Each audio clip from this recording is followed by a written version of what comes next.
and welcome to Sewing Quarter. Lovely to have you here with us this morning for a lovely Friday that we're calling Spring Fete. So we've got some gorgeous spring fabrics and projects that we're bringing to you, and I'm joined by Lucy Brennan in this hour and again at 10 o'clock. So I'll talk you through what we've got coming up on today's show. At 8 o'clock, we're doing quilting with Lucy, and we've got a fantastic Quilt As You Go set, which are always so popular when they're here on the show. Then at 9 o'clock is Spring Fabric Fiesta. We've got some great spring-like fabrics, some different patterns and polka dots and solids for your stash. Then at 10 o'clock, we're doing elegant embroidery. We're looking at some cards and embroidering some letters and numbers that you could put on the front of a card. And at 11 o'clock is bags of inspiration. So we're going bag crazy. We're looking at lots of different bag fastenings and a bag Bible and different things to add if you wanted to learn some new skills through creating a bag. So I mentioned Quilt As You Go. Whenever these are on the show, they've sold out. They go super quick, really fast. So if this is something that you want or a project that you want to work on, definitely add it to your basket super quick because they always sell out. This is the Quilt As You Go set that we're doing today. The reason people love these is because they take the hard work out of it for you. All of the batting is pre-printed. So this batting or wadding, there's a debate, isn't there, about what people call it, has numbers and sections already divided and marked on there. So all you have to do is to add your fabric to it, so you haven't got to worry about actually the design and the layout of where you cut and measure and put your fabrics. So this Quilt As You Go we're doing with Lucy this morning. I'm going to head over and we can get started. So here we go. Hello Lucy. Mwah. How are you doing? Okay? Yeah, I'm good. How are you? Good, I'm really good. So Quilt As You Go, very popular. Yes, it is, and I haven't worked with this particular kind before, where it's printed onto the wadding. But it's fantastic, really, really easy to do, quite quick, and it gives you all the instructions you need. So all the measurements for all the pieces that you need to cut are in the instructions, and it's just fun. So this would be ideal perhaps for if you've not made a quilt before, in giving you that sort of structure, would you say? Yeah, absolutely. Yeah, this would be a great one for beginners, and also there are lots of possibilities with this. So there are lots of ways that you can personalise it and adapt it, and I'll talk through some of those as we're So you could going up the along. skill level if you Yes, wanted definitely. to. There's the capacity to do that. Yeah. So this is focusing on using strips of fabric, so 10-inch different sort of size strips that you could pre-cut, you could use, couldn't you, for this? Or we've got the finished one here actually, if I show you. This is made by Lucy. Let's have a look. Should we do a joint reveal? So you can see here those geometric sort of stripes, really beautiful with your big panels in the middle and moving out at the side with these diagonal lines. It works really well with the polka dot actually mixed with the solid. It does, yeah. It looks really nice together. That texture, and let's pop that back. Okay.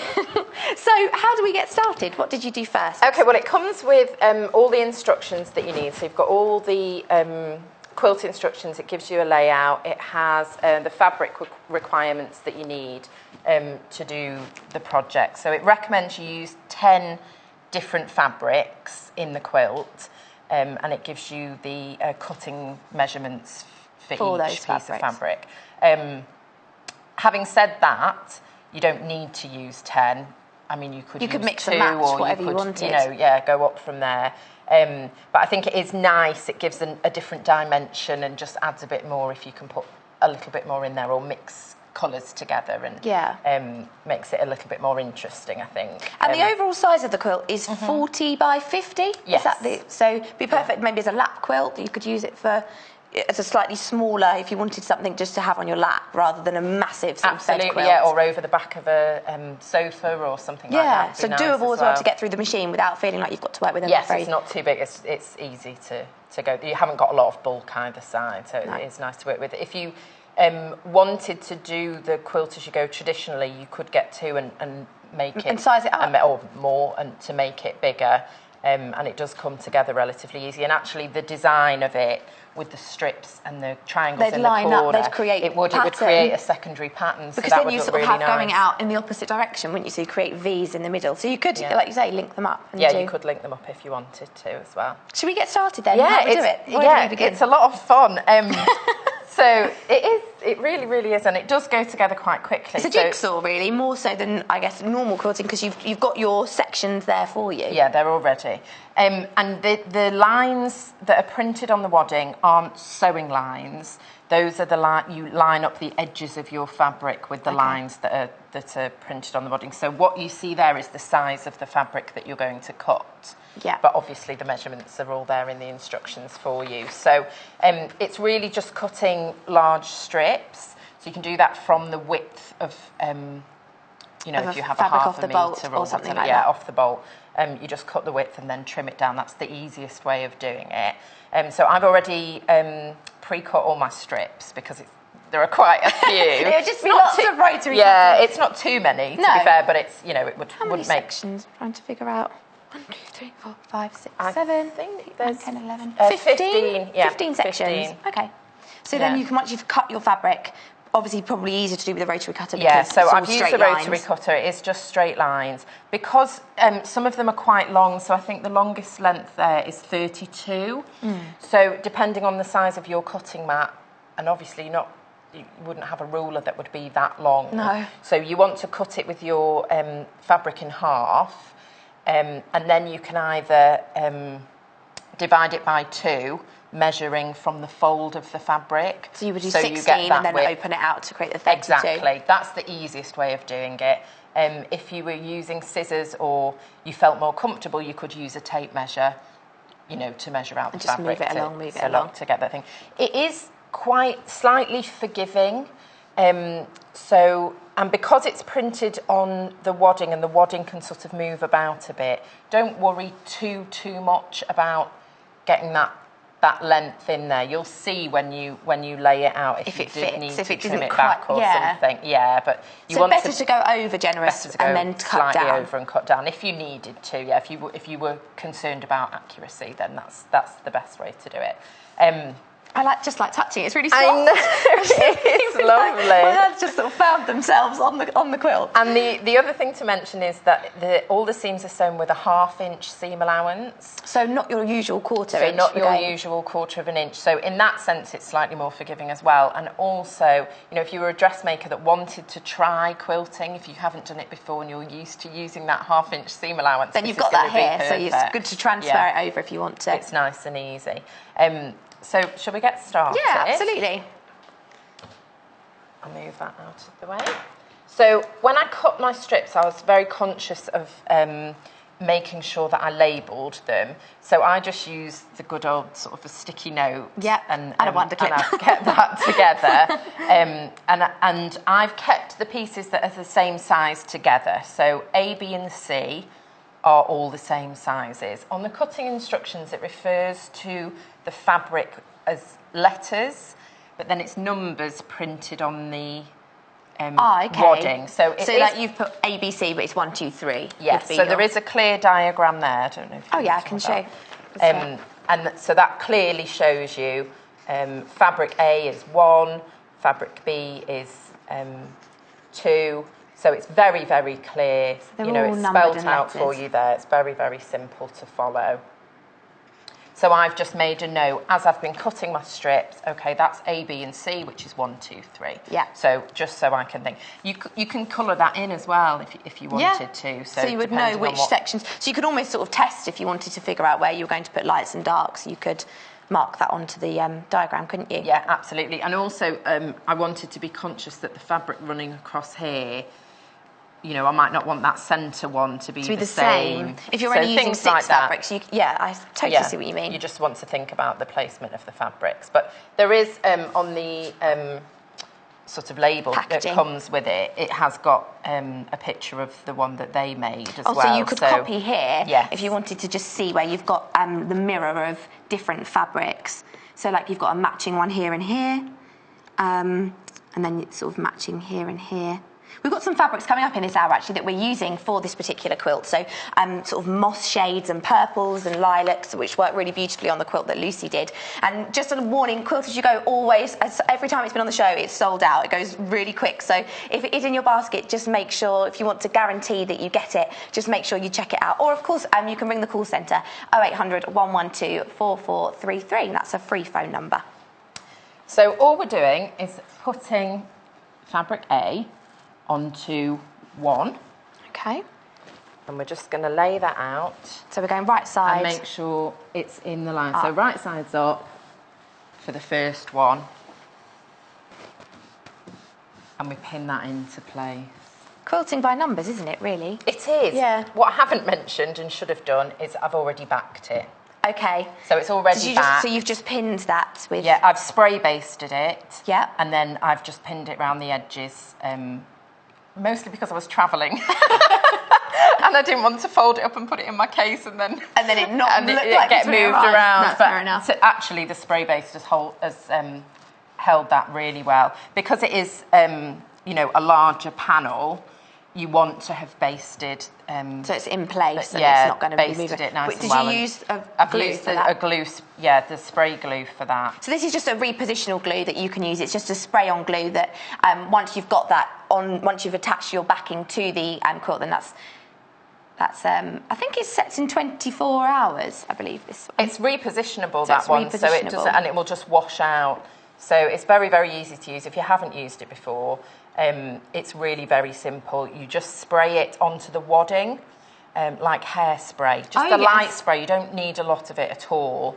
That one will do you more than just one quilt. So you need to do it in a ventilated area. Make sure your windows are open. Like an aerosol, anything like that. Yeah. So you get a lot in there. So you've got 250 mil in there. Yeah. And I guess if you're just doing a light spray, you're just covering you spray the wadding and then lay it down and smooth it out as so you you go. spray And you onto can the reposition wadding, not it onto if you need the to, not onto the fabric, no, and then onto you the would wadding. pop that on. And then you can lay your backing on the top of it if you want to, and just. And again, any backing that you want. You've used the same one actually on this one, haven't you? The Queen, but you could go for a solid, a purple, or another one that tied in with the quilt. Yeah, any colour. You might want to think about what colour thread you're quilting with, because that's going to show up on the back. Ah, yes. So depending on what fabrics you're using on the front, you might want to then think, I'm going to quilt on this in this colour and use that colour as your backing, so you can tie it through. I always think it's good to think about those things a step ahead. Rather than when you get there and go, oh, that wasn't really what I wanted, or it looks slightly different to... Yeah, absolutely. To have thought about it. So once this one's in place, I'm not going to pin that down because I'm going to attach the next piece that's going on. Right. So I'm doing this right sides together, although it's a solid, so it doesn't pretty similar. Really matter. So I'm going to lay that over the top, and then I'm going to pin that into place. So I'll be able to, obviously I don't want the other one shifting, but if I can pin them at the same time, it just makes it quicker. So you don't need to go all the way through because we've already basted the back. And you can, if you want to, you could use pins to baste it, but it just makes it a little bit more awkward as you're sewing. Well, it means you've got one element that's sort of covered. You haven't got to worry about... Because they're the larger strips, you might not see the pins underneath, so... The spray is a great option. You could hand tack as well if you'd prefer to do that. So last time we had Quilted Go on, a few people were actually asking how you put the lines onto the batting. You know, would you do it with a pen, or they're already on there? They're printed on there for you. So when you take it out of the packet, you can see here. This is how it would arrive with you, and you can see that this is already all pre-marked, all of the sections. So you've got those. You can see the lines. Maybe on the back you can see slightly clearer. So everything is marked, ready for you to just pop into place. So no pens, no marking, just straight on. You don't have to do anything. And so these lines are just to line up your fabric. And once you've got that in position, then you're going to rely on your sewing machine to create the seam allowance. So you're not following the lines on the wadding.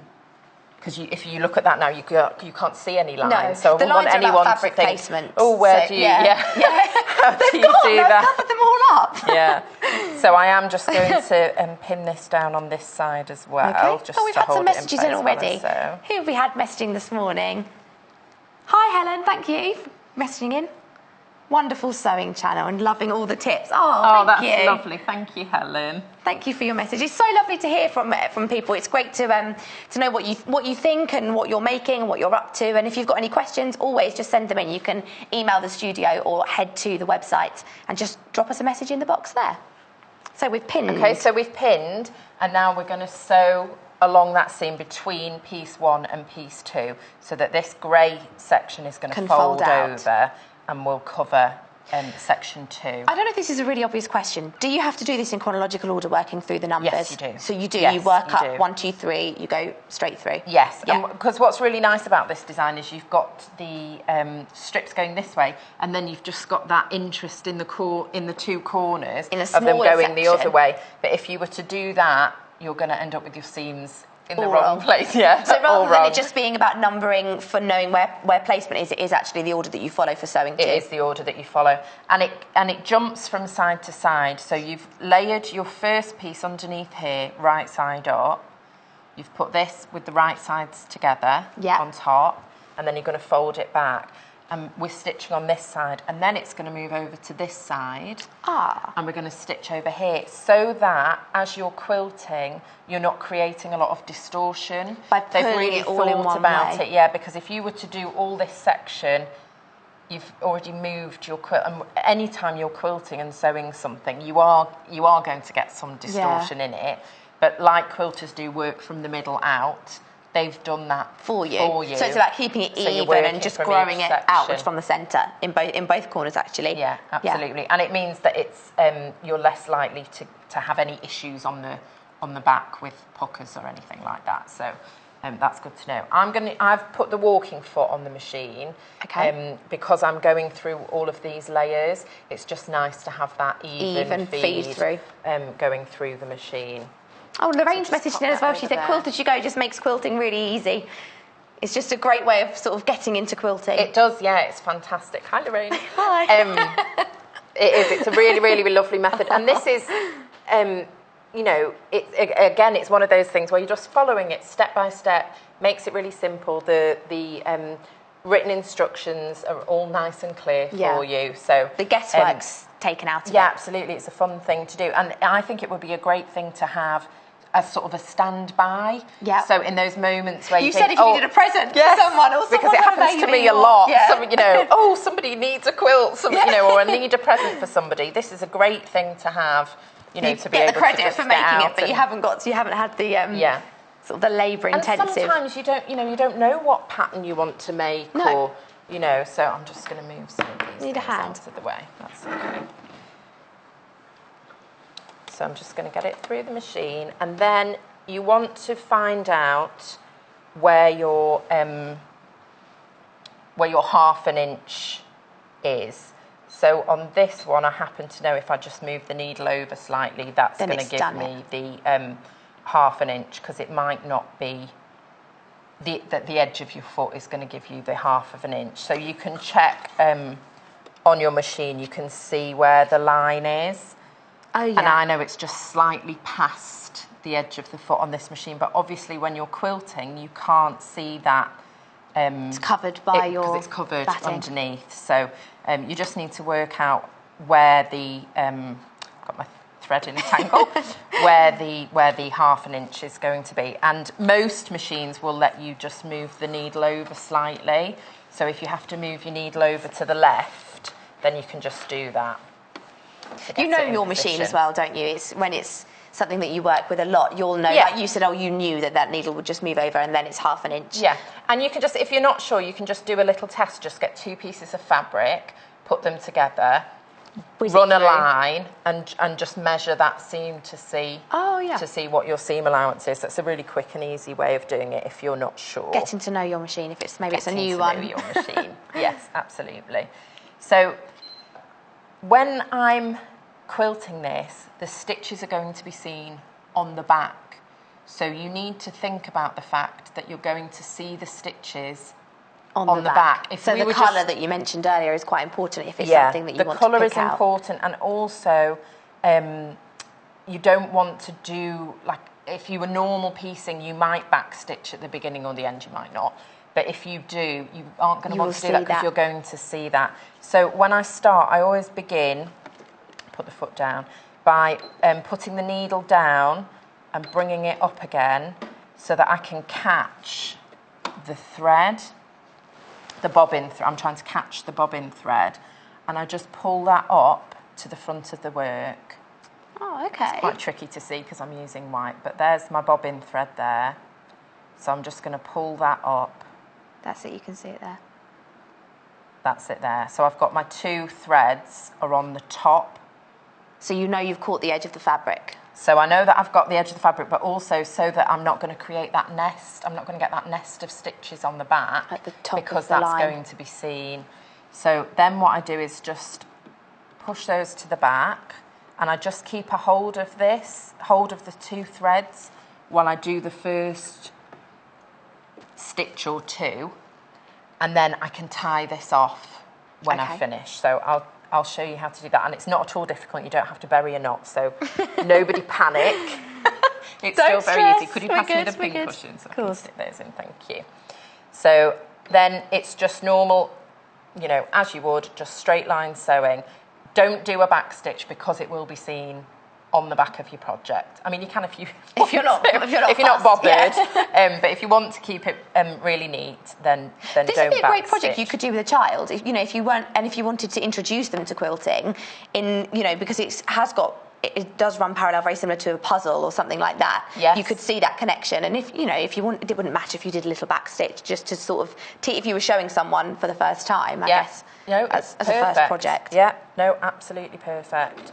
And it is just straight line sewing. So you don't want to have your stitch length too small because we're quilting, and if it's set, very little stitches, then it's going to take a really long time to to do your line. To sew. So just whatever stitch length you would normally have for quilting, that's what you can keep it as. And then wherever I'm using the edge of the foot, but whatever your as a guide, 1/2 inch mark. So it's not a normal 1/4 inch seam that we would use in quilting. It's a 1/2 inch. So this is a Makawa solid that we're working with at the moment. I think this is a grey one. There are a couple of different blues. There are various ones. I'll show you some of the fabrics while Lucy's just stitching the straight line. So I'll show you. Let's have a look. I'll show you the spots first because I'm quite a bit of a fan of polka dots. I think they're very classic, something great to add to your stash for even for bias binding or for the backing of cushions and things like that. But also for this quilting project you've just seen in the quilt that we're making. So there are a selection of colours, really beautiful purples and turquoises and a forest sort of green there, and that steely grey. These would work really beautifully together if you worked with those 3, if you were looking for a more masculine quilt. But all of these are £4.95 per 1/2 metre. So the spot-on ones are £4.95 per 1/2 metre. These are all cuts to measure. So we sell it in 1/2 metre increments. If you wanted 1 unit, it's 1/2 metre. So if you wanted 3 metres, it would be 6 units. I'll just show you how much you get as 1/2 metre. So this would be how it would arrive as a 1/2 metre section. Obviously, if you went for more units, you'd have more fabric. So this is your steely grey with your polka dots there. A lovely cream polka dot, which ties in really well with that backing fabric that we're using, that we've already basted onto the wadding. Then you've got some other colours, which I'll show you. This one, which I would describe as a forest green. It's got, it's a really sort of rich royal green colour. 100% cotton again. She's really lovely with your classic polka dots. Then your next one, you've got a purple. I believe this is lilac. We've got 2 different purples. One slightly more dusty. This is more of a bright. This would work perfectly for a nursery. If you wanted to steer away from pink, this would work really well. So you've got a nice spring feel to this one. You can see that one there.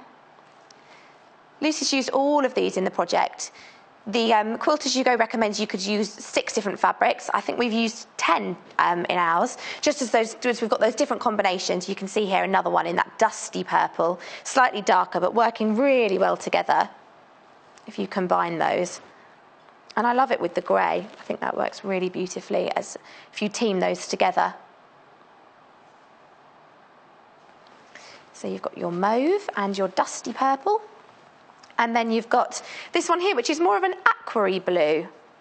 We were saying before the show, this reminds us of sort of a marine theme, maybe if you wanted to do something spring-like, an under the water theme. So it's your choice. You can combine these however you like. They work really well together, or just combined with solids, which I'll show you in just a second. So this is the Spot On in teal, 1/2 metre, £4.95. That's OAMY07. So those are your spot-on fabrics if you're looking for something with a bit of pattern on it. And then you've also got your solids, which are obviously great for your backing, great for your binding, but also we've used those as solid panels in this Quilt As You Go quilt and combined those with the pattern. They work really well together. So again, it's a very similar colour palette. Well, actually, it's exactly the same. So you've got a lighter blue, a darker blue, more of sort of a foresty greeny blue, then a grey and 2 purples. If I show you those as a spectrum, you can see those there. These are 100% cotton. All of those colours will be in the shopping list under today's show if you go to the website. So these are £3.25 per 1/2 metre, so slightly more affordable than the Spot On. Obviously, it's a plain fabric, so a Spectrum solid. These are from Macawa. So if you wanted, say, 4 metres, you'd have 8 units. So you're buying that in 1/2 metre increments. It's cut off the bolt. And the great thing, what I love about the cut-to-measure fabrics is they arrive in a lovely box like this. So you get a sewing quarter little present, a delivery to you, which I'll show you. These are really lovely. And inside, we've had loads of compliments about our packaging and just how it's sometimes there's nothing worse than ordering something and it not quite delivering or it being disappointing. It's all wrapped in tissue paper with a lovely sewing quarter sticker. So like a gift to yourself or to someone else. And if this is your first order from Sewing Quarter, the first time you spend over £10, you get a Sewing Quarter sewing kit, which is worth £14.95. So if you haven't ordered anything before and you're thinking maybe of getting some fabric to go with the Quilt As You Go set that we've got on today's show, then you'd get a free Sewing Quarter sewing kit. So let's head back over to Lucy, catch up with where we're at. So Quilt As You Go, where are we up to? So I've sewn down to the end of that strip. But I paused because I wanted to show you that then I don't cut the threads on this.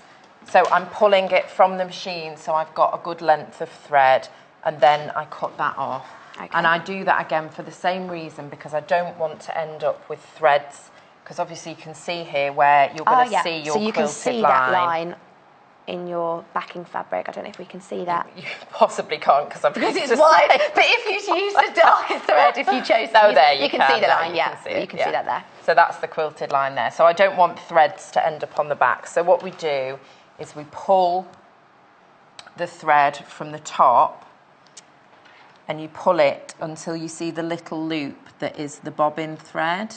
Oh, yeah. And you just need something to get into that little loop.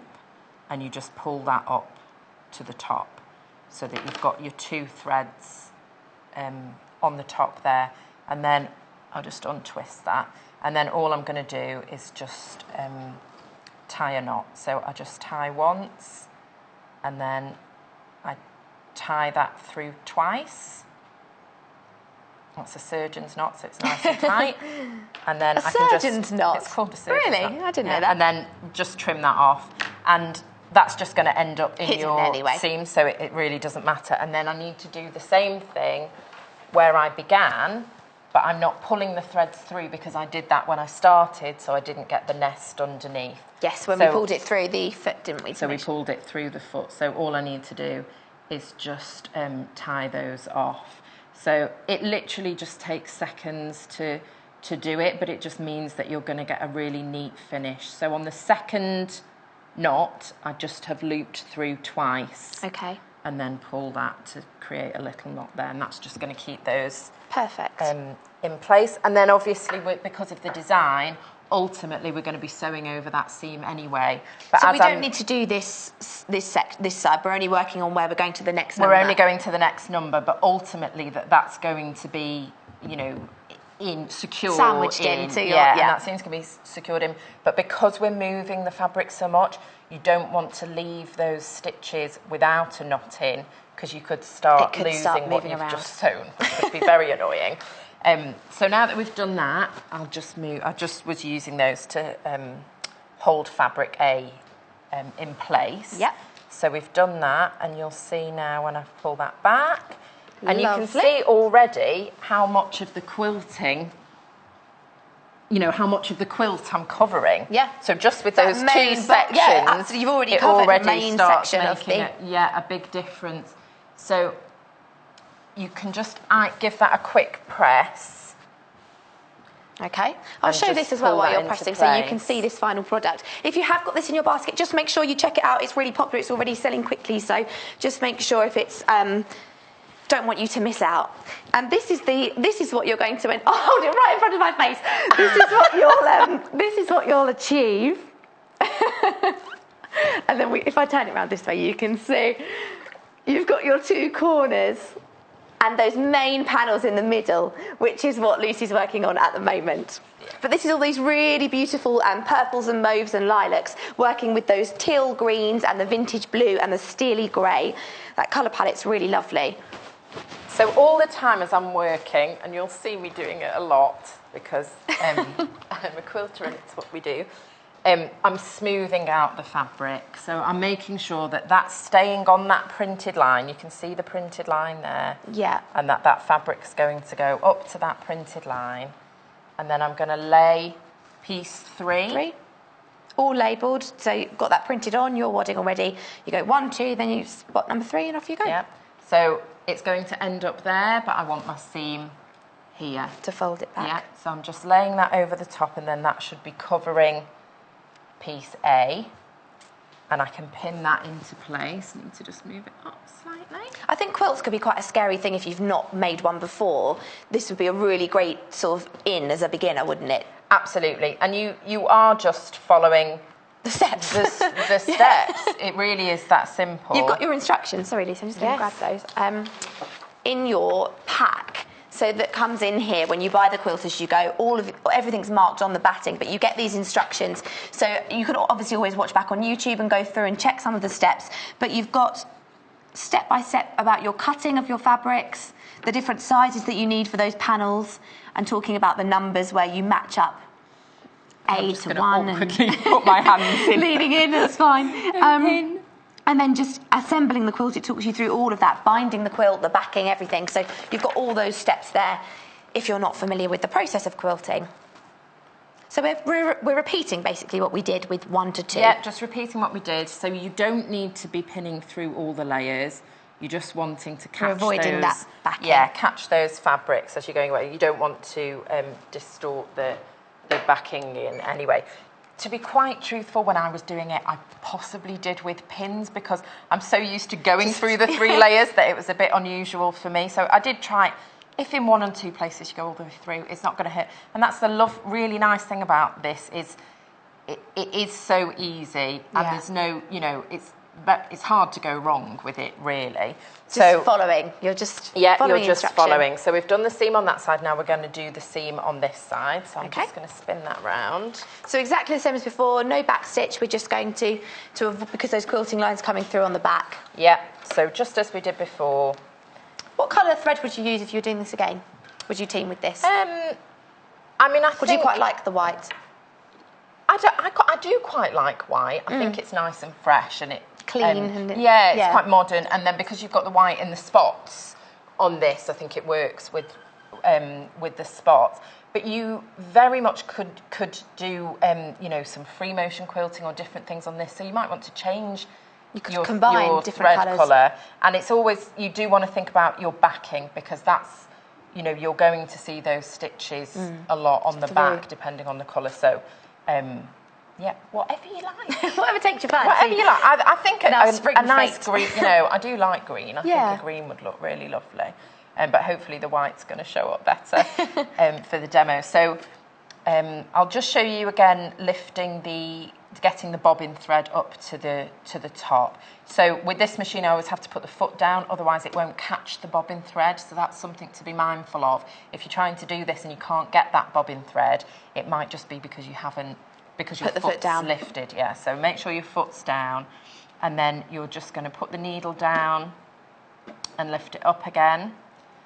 And then I find it easier to lift the foot at this point and just pull the top thread, and you'll see the loop. You can see the loop there of the bobbin thread coming through. Scissors. I've lost my little Where have we scissors. gone? I'll use a pin for now. So we just pull that bobbin thread up from the bottom, and you can see there, that's my bobbin thread and that's my top thread there. So then I'm holding on to the two threads and I put them towards the back of the foot so that I can start stitching, and that's it. Great. So I'm just starting from the edge of the fabric. Want to hold on half an inch seam allowance. Hold on to those threads just as you start, and then it's fine. There's those scissors hiding under there. I was doing a frantic hunt for I've the got scissors. them. Can't lose those rose gold scissors. And then that's it. So just all the way along again, and then when you're feeling comfortable with it, you can just whiz along the edge, and it does go really quickly once you get going with Already in 3 panels, we're going to see that we've covered that main body of the quilt. Even in 20 minutes, you've done that. Yeah. Well, I was stopped as well. So it is nice and simple. You want to move the pins out of the way as you go along, and you can just check that don't worry too much about the line. Okay. If you've cut your fabric with a rotary cutter, you know that that's going to be nice and straight. Don't be looking for the line underneath. Allow yourself to be guided by the edge of the fabric. So I'm holding on to that, and I never normally do that. I think it's just Remember, if it is in your up. basket, make sure you check it out, because just putting it in your basket doesn't mean it isn't a guaranteed placement. It's not an order.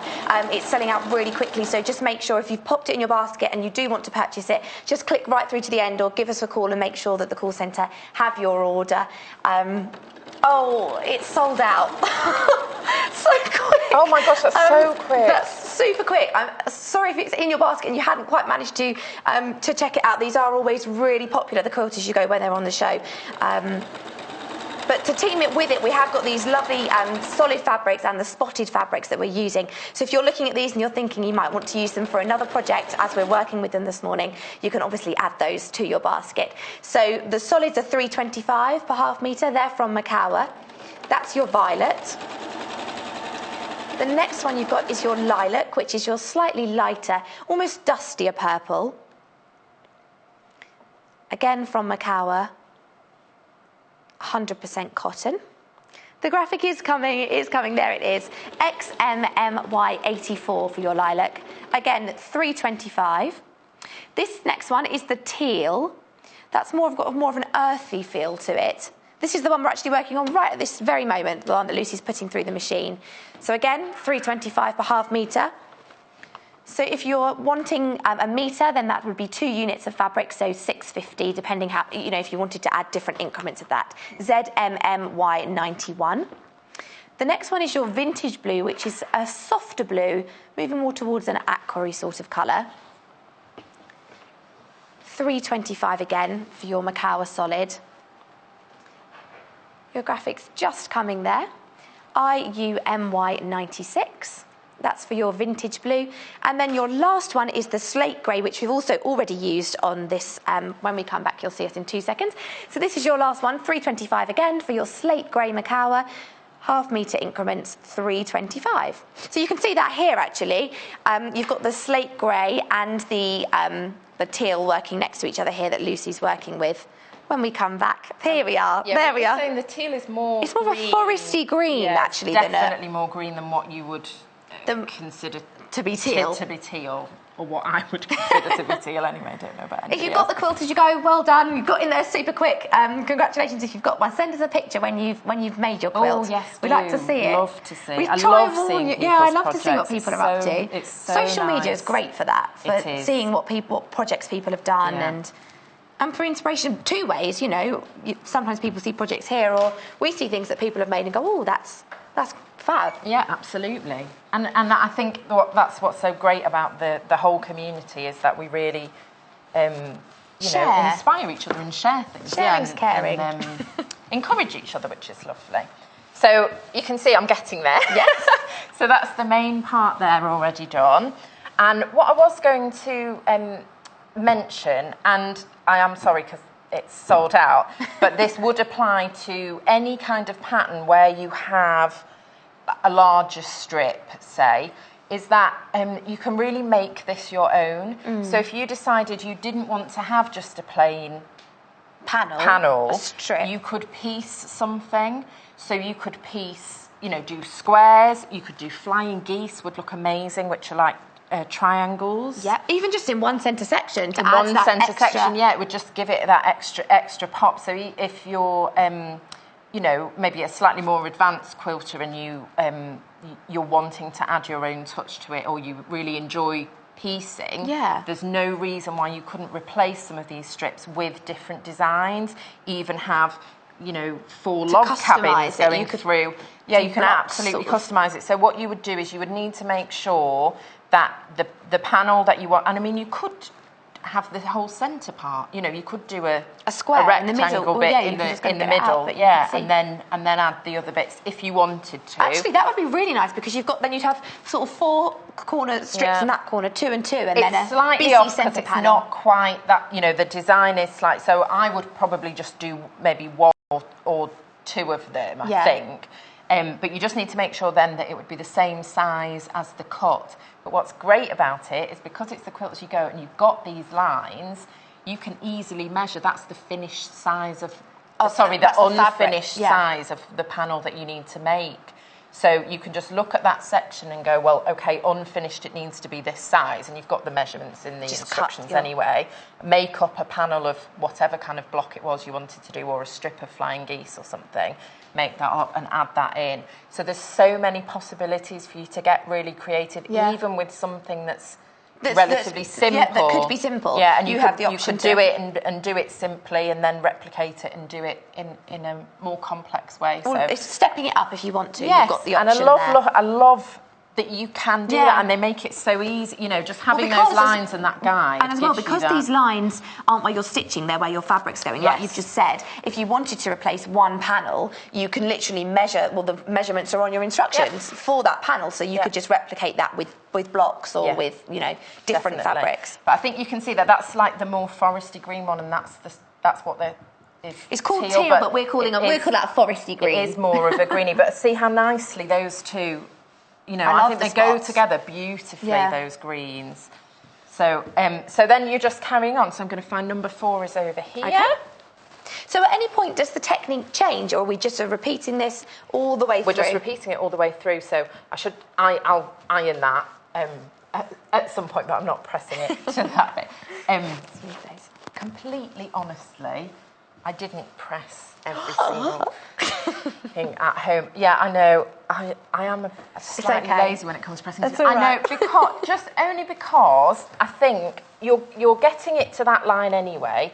So you're pulling it over. Smoothing it out. You're smoothing it out. So it's up to you whether you want to or not. What you do need to be careful of is not get the iron on the wadding. You're just ironing the seam that you've pressed. So don't put your iron down here and get it on. You don't want to get it on the wadding. It's polyester wadding, so you don't want to damage your iron or the wadding. So just pressing along the seam there. So okay. And with the wadding, Lucy had pre-attached this backing fabric. So we use. I'm just going to grab this repositional glue. This is what Lucy used to base the backing onto the wadding, so it's not going to move. So this is just a spray adhesive, $7.95 IUGQ 20, and it's just great for it's just a light spray. You referred to it like hairspray, didn't you? You just spray that. That's how you would use. I use it like hairspray. I think about don't use it as hairspray. Don't use it as hairspray. I think about it like when you go to a salon and they always sort of zhuzh. Yeah, they zhuzh. Exactly. Yeah, they zhuzh the hairspray. So. You can imagine me at home and I've laid my thing and I'm like that, ooh, and I just spray it on, and that's how you want to do it. You want to do it really lightly. I have seen people, I've worked in quilt shop. People have one lady in particular brought a quilt in and she'd not known how to use it, and she'd gone really heavy-handed with it, and it was so thick and dense with the glue that she was having a hard time quilting it, and it was because she'd used a whole can of the glue on her piece. And this will last you. You yeah, don't need I mean, to luckily it will wash out, so we just, you know, she can just wash it and sort of start again. But it's, you know, it's just a fine mist of the glue. And then anywhere where you feel like maybe at the edge or in the corners you feel like it needs a little bit more, you can extra security. You could just to add than to take away. Yeah.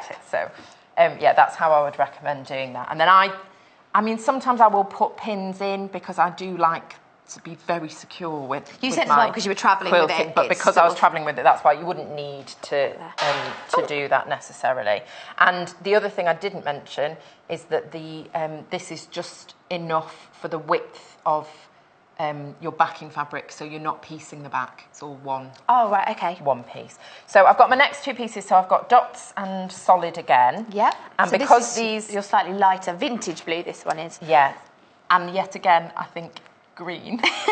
So it might just be my eye, but I see think that this one is green. I see that one as green. That one is like a duck egg blue. I would think I would describe that.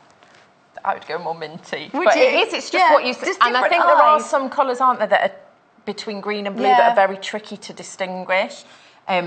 So D and E are again the same measurements, so I can just decide where do I want which one to go. So I think I'm going to put that one over there, and then that one will go over there. But I'm just working in order, so I'll move that away. So I'm just doing number 4. If you didn't put the purple into this and you just worked with your greys and your blues or greens, whatever we're going to call it, and these spots, it would be a more masculine quilt actually, wouldn't it? That's what I was going for with this one. Yeah, I think that would work really well. You could, and also with your binding, if you went for a darker, like more of those blues and greens, that would work really well. It is. I mean, almost when you put grey in with something, it becomes more neutral, sort of automatically. So even though we are using greeny blues, greens, blues, having a battle about colour in this one, but you can see how it doesn't shout green or blue quilt to you. Adding in the grey, I think it's a really nice modern touch, and I think it works really well. And any time I add grey into something, it's calming and it just serene and brings just a sort of nice on the eye to it. Yeah, so just definitely. An update. Let's just pop that on there. We've got one more quilt as you go kit they found. So so this one is a different quilt as you go. It's called Paris on Point. So it's a slightly different design, but again, it's that pre-printed batting. So you've got all of your printing done onto the batting already for you, which lays out where you're going to put your fabrics. So it's $11.95 again, LXEQ15, because they're super popular. We haven't got as many of these as even the first one that we had that we've sold out of. So if you do want it, just make sure you pop it in your basket and check it out, or give the call centre a ring. So let's just have a quick look at the spot fabric before we come back to Lucy. I'm just going to carry on in the same way. I'll add this. Okay, so Lucy's just going to carry on repeating that process with the straight lines, just feeding through the machine, making sure that we've got that 1/2 inch seam allowance. So again, we're using the spot-on fabric teamed with those Makawa solids that come in the 1/2 metre increments. So we've got a lovely selection. We were looking at those, we were saying just then, the potentially more masculine selection if you wanted to work with the teals and greys. So this is your teal. I'll open this one out. $4.95 for your spotty dotty fabrics. So sort of dappled with your little polka dots there, your cream polka dots. Really helps to just add some detail and texture to that quilt as opposed to it just being in your solids.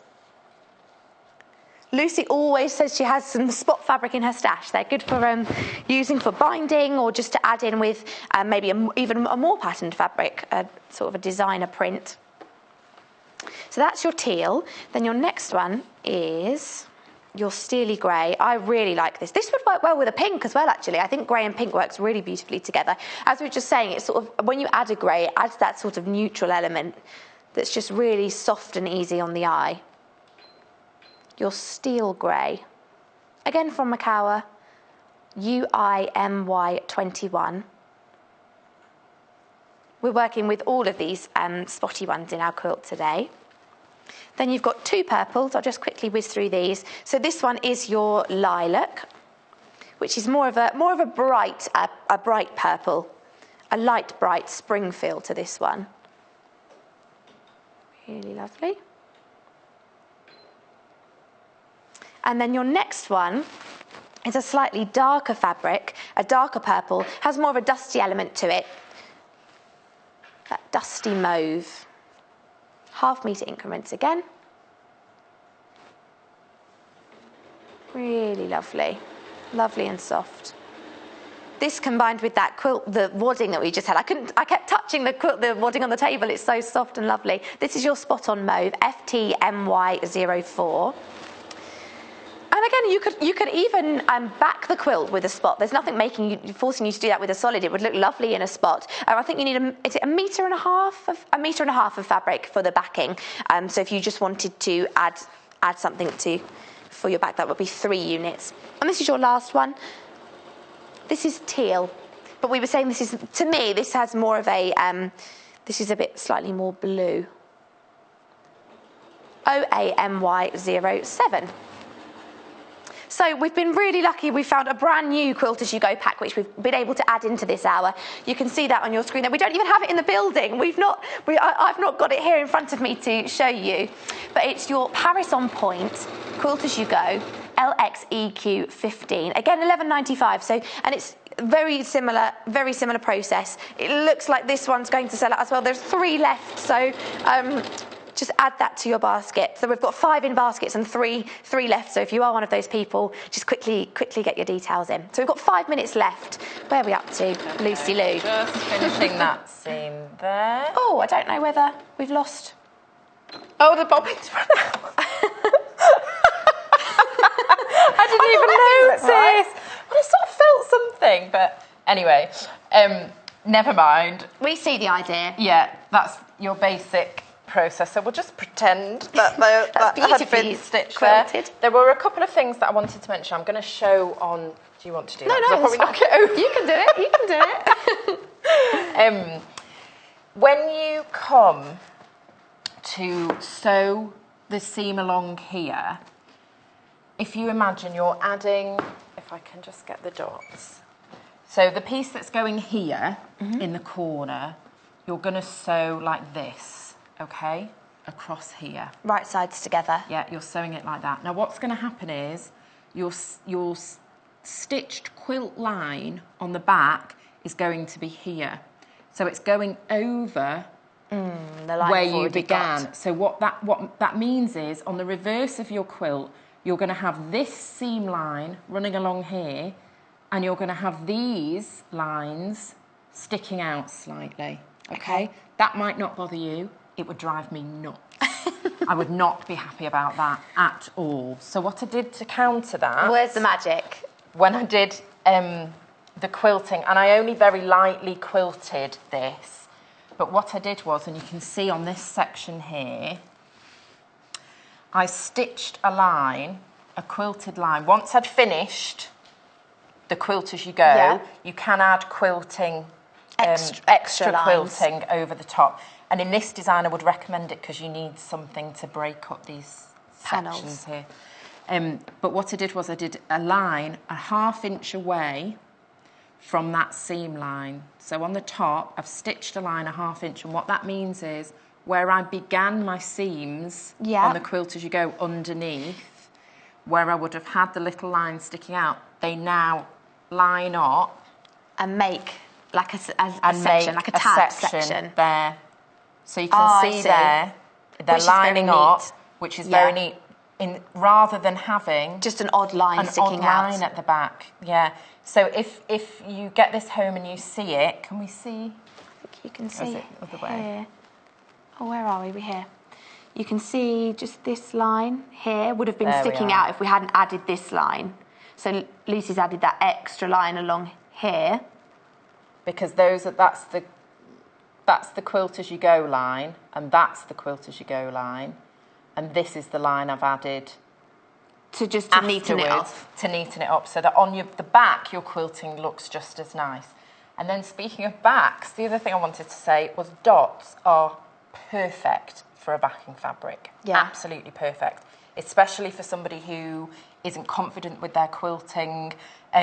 It disguises, if you use the same colour, in a dot. If you wanted to quilt with green thread, use the matching green spot backing, you won't see your stitches as much as you would on something like a solid. So a busy small print for a backing is great. Excellent, yeah. For disguising, maybe. Wonderful. And you wouldn't necessarily even have to go back and do no, like you don't have to. You don't have to do that anyway, but if you want to add that extra embellishment. And you can, in the quilt, that comes in the packaging, there's no extra quilting on the top. No. My general rule of thumb is it should be a hand, you shouldn't have a big space. Yeah, more than a hand size. So I did do this quite simply, but you could really go to town with, some free motion quilting and do those panels. It would look fantastic. Oh, we've got some messages. So Emma's just messaged in about the fabric. Hi, Emma. Let's just hear your question. So it's 1.5 meters for the backing, if you weren't sure. If you wanted to use, we were just saying that the spots would work really well on the backing, but it's 1.5 meters for that whole thing. And then your binding as well. Oh, Carol, we've got a message from Carol.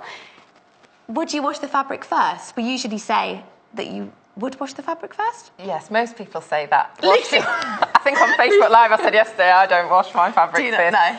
But yes, if you, there will be, because it's all 100% cotton, there will be a slight shrinkage. So if you don't like a crinkly look to your quilts, then yes, you can pre-wash your fabric. But they are all colour fast, so you don't need to do it for that reason.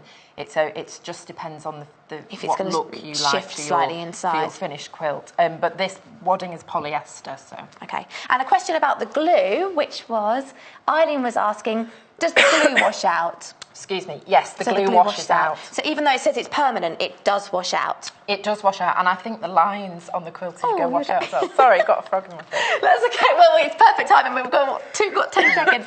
But Lucy is back at 10 o'clock, where we're going to be, we've got another fantastic project, and I'm here in the next hour looking at some gorgeous fabrics from Tanya Wheeler. Let's get you some water.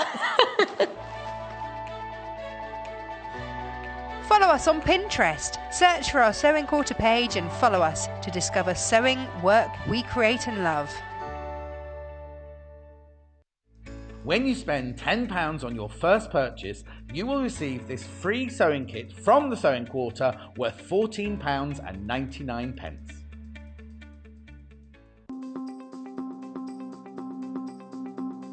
So we're going to show you how to do a backstitch. Now a backstitch is a great one to use when you haven't got a sewing machine available, but you need to repair or fix a garment. And the backstitch is a really strong stitch to do that with. So I'm going to be using embroidery thread here so you can see what I'm doing, and I have put a knot in the end. First of all, you need to start with the wrong side of the fabric first. So I'm just going to place my needle through to bring it through to the front. And then you're going to go backwards. So I'm going to do quite big stitches here so you can see what I'm doing. So that's the first stitch. Now this time you're going to come and bring your needle through, but the same distance as your stitch. And then you're going to go into the first hole that you came out. And then go back through to the back. And then I'm going to come all the way over again, the same distance. And then through again, and just keep repeating that process.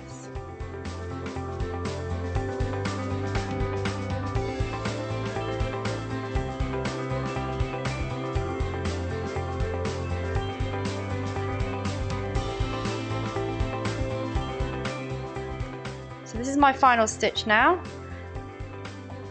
So as you can see, there's my row of back stitches, and if I just turn that over for a second, you can see that it's almost as if it's double stitched along the back. So you can see it's a really secure stitch to do when you haven't got a sewing machine to hand.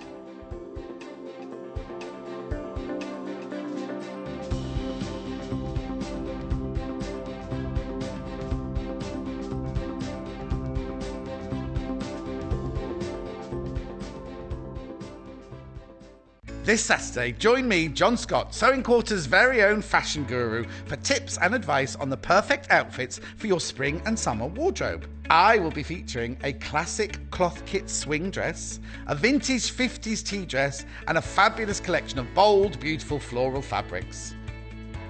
Join me this Saturday, the 22nd of April from 8 AM, only on Sewing Quarter, Freeview Channel 78.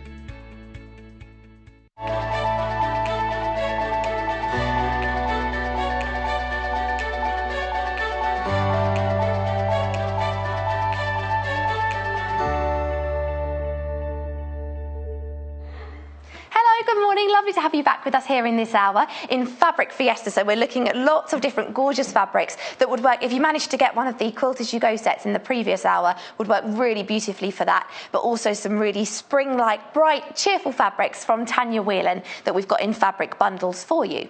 So I'm going to start by just quickly going through all the fabrics so you can see what we've got on offer, and then I'll go through more slowly in detail so you get a chance to really look at what's there. So we'll start with the pink. Let's go for pink.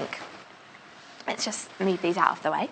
So you're getting 5 fabrics in these bundles, and it's ½ metre of every fabric. So you're ending up with 2.5 metres in total. So ½ metre of this, ½ metre, ½ metre, ½ metre, ½ metre of all of those 5 fabrics there. So this is the spring fabric bundle in pink. You've got 3 solids. So you've got your Tanya Whelan here, which is your really bright, vintagey flowers and floral. These are all from the Lola range, all of these floral prints this morning. Yellows, greens, pinks, working really well with this spot-on pink, much like the steely greys and blues we've just had. So if you wanted to make that quilt maybe for a baby, if it was for a baby girl, this pink fabric would work really beautifully. So ½ metre of this one as well. That's your spot-on polka dot. Matches my nails. Then the next one we've got 3 different solids. So you've got these rich uniform colour solids. You've got candy floss, baby pink, which I believe is this one, and pastel pink. So 3 different pinks there you can see. And as we see those as a 5, all working together really beautifully. A lovely feminine feel to that one, and a spring feel too. So that's your pink one. COGC23. Then your next one, let's just have a shimmy around. Shall we do green? We're going to go for green. These are really, these are all spring bundles. So the Lola collection is very much about, Tanya Whelan actually describes it as having a happy girl style. So it's all very much about being cheerful and joyful and happy. And I think these colours definitely evoke those sorts of feelings because they're very spring-like. So $20.95 for all of these bundles. Again, we'll start with this patterned fabric from the Lola collection. You've got your floral here in a combination of stripes in different widths. Quite a bright sort of green with your blues. Really lovely. Then your next one is a spot on. This is, I would describe this more of as a lime green with your cream polka dots. As we come up closer, you can see that. It's actually called kiwi, this one. Kiwi green. Oh, I love a kiwi. And then your next one, again, then moving into your 3 different solid greens. So your colour combinations are created for you. You know they're going to work and complement each other really well. Tonally, the hues are all matched up. So we've got grass, which is this one. I don't think you can say grass without thinking about the smell of grass. Lovely, freshly mowed lawn. Oh, producer Paul's saying hay fever's about to kick in. That's not very cheerful, is it? We're keeping it light and spring-like. Then we've got another green, which is a slightly darker green. More of a tree green or a leaf green, if you like. Really lovely. 100% cotton, all of these this morning. And then your final one is much brighter, much more of a lime green in this one here. That's a very vivid, bold green. So that's your green one, your spring green collection. Then we've got my favourite, which is the blue. So the blues, again, we've got the Tanya Whelan fabric print, then we've got a spotty and 3 different blues. So if I just fan those out, you can see how they're all working together. Really great for a quilting project, or for if you've got another smaller project in mind. We've got lots of things you can watch back on YouTube if you need some inspiration for a project. So this is your print. It's actually the same as the green bundle, but in blue.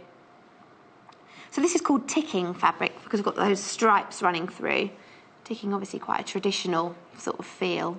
It's got a classic vintage feel to it. Then you've got your spotty spots. I've got lots of spots this morning. There we go, with your cream and ivory dots. You can see how these work really well together. Then your next one you've got your 3 spectrum solid blues. So you've got this really soft blue here, 1/2 metre of this one. Then you've got your next one, which is your darker blue. I think this one is called Blue Sea. Yes, Blue Sea this one's called. So this is slightly darker. Working really well with this one here. You can see just how they work together. So depending on what you're doing, it's always great to have some solids. You can use them for binding. We just used the purple binding on the quilt we had in that last hour. Then you've got a slightly lighter blue here. This is a softer, almost slightly hints of grey coming through in this one.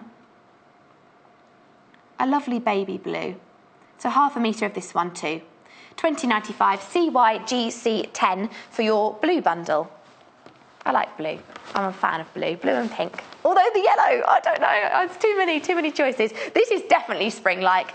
Really, you know, reminds you of spring and summer and bright, cheerful days. So you've got your Tanya Whelan print. Really lovely in the yellow. 2.5 metres in total in this bundle. So you've got your pink, blue and blue flowers all going down in your strips, your ticking. And a slightly finer strip there with little roses in it, which is really beautiful. Then you've got a yellow dot, which you can see just there. School uniforms are always in stripes, but I think it would be so lovely to have a summer dress for a school uniform in a polka dot. I think that's really cute. Really nice feel to it. And then the next one, you've got 3 different yellows. So one of them is actually moving more towards a buttermilky beige, which I'll show you first, actually. And now I've said that. And that works really well if I pop the spotty one next to it. Let's see if we can get a close-up on that. So you can see this is more of a buttermilk, which matches perfectly with those spots. So these bundles are all teamed up, so you're ending up with 5 different fabrics. And then we've got 2 different yellows. This one is more of a sort of a sunflower yellow. That rich uniform colour. I think this one's called Maize. Yeah, this one's Maize, and then you've got a slightly brighter one here, more of a lemony feel. PLGC12 for this bundle. So I've just whizzed through them very quickly so you know what we've got on offer in this hour. So you've got in every fabric, in every bundle, you've got that running theme of 3 solids, so whether that's the yellow, the blue, the green or the pink. Then you've got a spot, and then you've also got a Tanya Whelan print with that from that Lola collection with the spring-like feel that have been teamed in that colour theme. So 4 different bundles, 2.5 metres in each, and you get 1/2 metre of every fabric. Now, sometimes people ask as well, if you bought 2 bundles, so say you wanted 1 metre of the fabric, you would get 2, these are already cut into 1/2 metre increments, so you would get 2 1/2 metres of the yellow spot and 2 1/2 metres of the Tanya Whelan print. You wouldn't get 1 metre all joined together. So perhaps if you wanted to combine different colours, you might have the yellow and the pink. You can see how they start to work really well together. So the pink so far is the most popular. The pink is in the lead. It's just edging out in front, but I love this. We're going to see how the path that the hour will take if we end up with someone overtaking. The pink has swooped into the lead there. That's the one on your screen. COGC23 $20.95. Now also, I'm here on my own in this hour, so you need to keep me company. You need to get in touch. Let me know. There are a couple of ways you can get in touch with us here at Sewing Quarter. The first way is to head to the website, so sewingquarter.com. Then if you head to the watch page, there's a tab at the top. You'll see there. Oh, you can see me there. You just scroll down underneath that, and you'll see a box that says message the studio. So that goes straight through to our producer Paul upstairs. You know, he can hear your messages, see what you've got to say. So let us know if you've got any questions about the fabrics, if there's something you want to see again, if you've got a question for our designer, maybe a question for Lucy Brennan in the next hour. You can also get in touch by emailing us, so studio@sewingquarter.com. If you want to send us any pictures, you can just let us know if we can share them. We can also show them on the show, so let us know if you've made anything with any of these fabrics. And then on the website, just below that, will be everything from today's show. So it's almost acting as a shopping list there of everything that we've got. So you'll see we've just started adding those bundles from this hour, the blue, the pink, the green. The yellow will just be on its way. That was the last one I showed. And so if you want to add those to your basket, then you can do that. You can see that basket icon just in the top of your screen. And make sure you check it out. So if you were watching the first hour, you'll have seen that what happens is when you pop something into your basket, it doesn't automatically mean that you have that you have bought that. It's not guaranteed. So if it's something that you definitely want to buy, just make sure you process that payment all the way through to the end, so that you can guarantee that you've bought it and you've got it and you haven't got to worry about it not being there later on. And the good thing about that is as we go through the show, you've only got one lot of postage and packaging. So it's £2.95 per day. It's capped at that. If you wanted to if you bought the teal spotty fabric in the first hour, and now you're looking at this and thinking, oh, the yellow would work really well with that, or the pink, and you want to add something else, you won't be charged 2 lots of postage and packaging. So that's all added on at midnight, which is quite unique to Sewing Quarter. So I mentioned the pink. You can see all of those on your screen there. This is currently in the lead. So I'll show you what we've got in there. So this is how it would arrive to you, 1/2 metre. Let's give you a little wave and a waft. Inspired by John Scott's, he's the king of the wafting of material. There we go. So this is your darkest pink from the bundle. So you can see that there. A nice feminine feel to it. It's a nice, strong, bold pink. I think this one's called Bubblegum. Is that? Let's just check. Candy floss. This one's candy floss. I knew it was food related. So this is your candy floss. And then you've also got, I'll lay these pinks out actually so you can just see in a fan. Then you can see how they all work together. You could certainly see how these would work in a quilt. But also for your smaller projects. Oh, haven't got long enough arms. Pink's got that sort of dainty feel to it. So it's nice to team those with the darker pink and the lighter just to give you that variation. That's your lighter one there. Really sort of, this is like a ballet shoe pink actually. That reminds me of a satin ballet shoe. Perfect for a ballet bag, perhaps if you're making for a child or a grandchild. And also for if you're making a project with children. Nice to have a fabric that they can get excited about. So then you've got another pink there. This one must be bubblegum, is it? This one is... Just waiting to catch up. Here we go. So this again, you can see how those shades all working together. All your lovely soft pinks. Really gorgeous. 100% cotton. We were just having the discussion about whether you should pre-wash, particularly with quilting. It's entirely up to you. It's your choice whether you wash. Sometimes you get a little bit of shrinkage with the 100% cotton. So if you want to, you can wash before you use. But as Lucy was saying, she doesn't always do it. She doesn't mind the quilt having a slightly crinkly effect. So it's completely up to you. Then this one is your paisley flower, Tanya Whelan again, from the Lola collection. Really love. I think this would be a gorgeous wallpaper actually. Really well for home furnishings if you wanted to add some detail, in a cushion or perhaps in just general home decor, maybe something for the kitchen, a tea caddy or an oven glove. Really gorgeous. So you can see that there. Your big sections of the paler flowers, your whites. And then you've also got your hints of red and the pink picked out there in the flower, which matches with those solids you can see underneath. Really nice. And then finally, I want to make this look like a fan. And then finally, we have got the spotty pink. So, here we go. So here we've got your spots. A slightly different shade to all of those solids, but working well together as a whole range.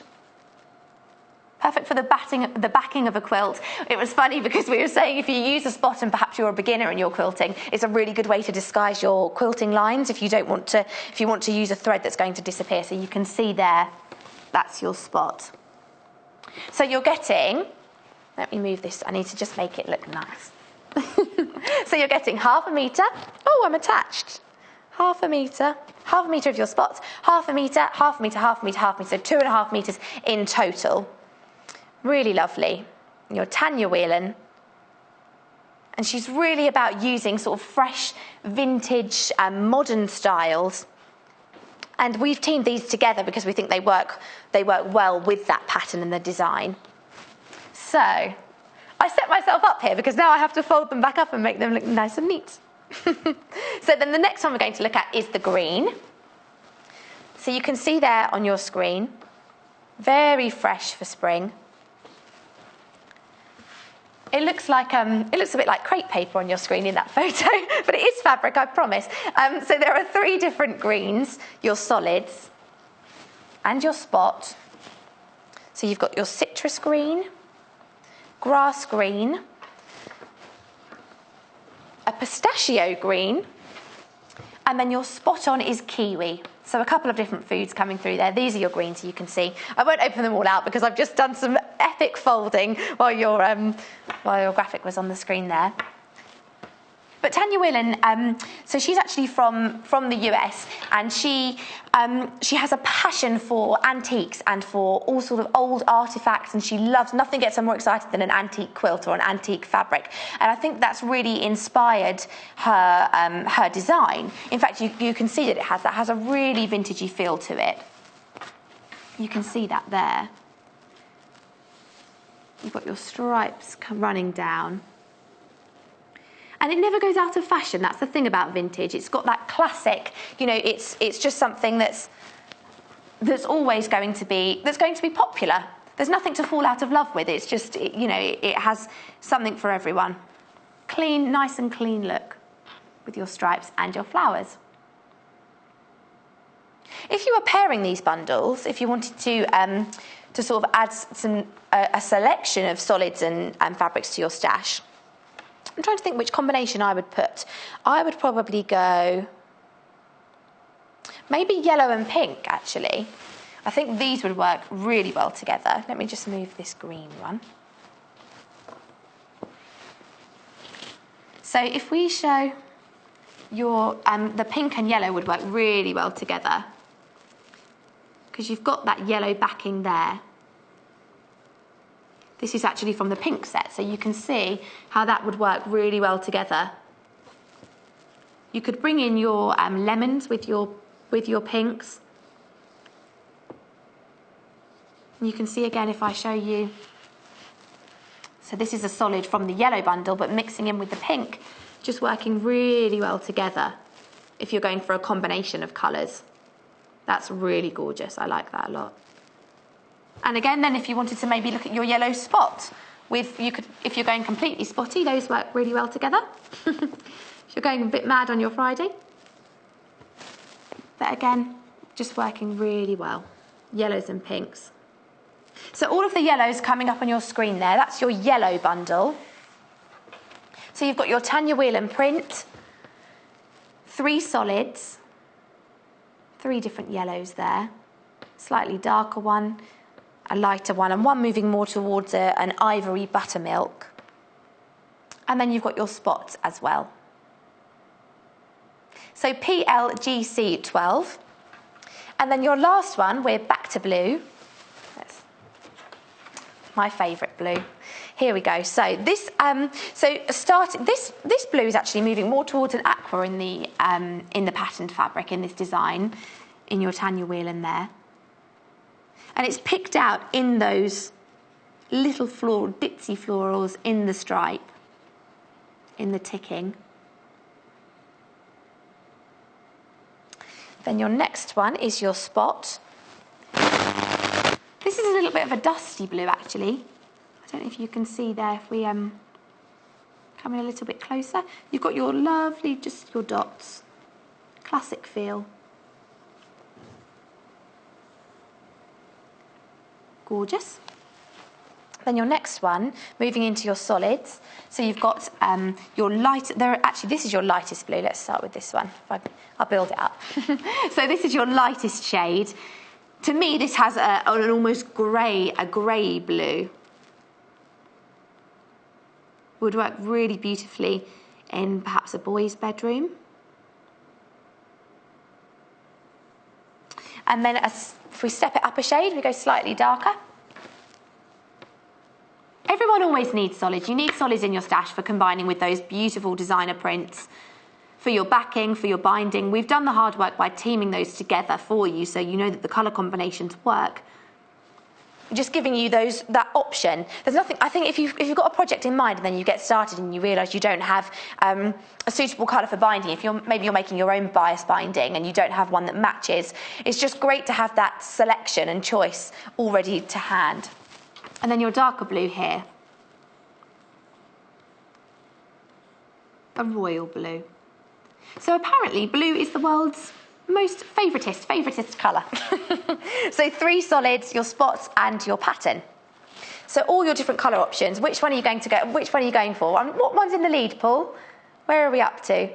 The pink, still in the lead, the pink's still winning. So yeah, well maybe it will change, who knows. And so I've got some books as well for you in this hour. I'm going to head over and we'll just have a look. Also, I spy things made out of our Tanya Whelan. I'll show you these so you can get an idea of what you could maybe do with the fabric if you're wondering. So this is from the yellow bundle. That's your patterned one there from the Lola collection. This is just an example of something that you could make. And inside you can see that's been teamed with the blue polka dot from the blue bundle. And you've also got another one here. This is all from your blue bundle, so if you could make this just from that one set.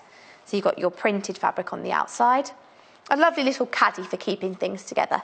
You can go back on YouTube and watch these. You can find it from a previous show, how to make it with your embroidery hoop there and then all of your fabric to create a caddy. So we've got a selection of books. We're going to start with the Tilda one. So this is the springtime gift. This one's back in stock. We ran out of this. The Tilda is always incredibly popular. And that whimsical, wistful sort of designs with the lovely characters that Jo Carter quite often does here on the show for us. And it's just come back in. This is your springtime gifts book.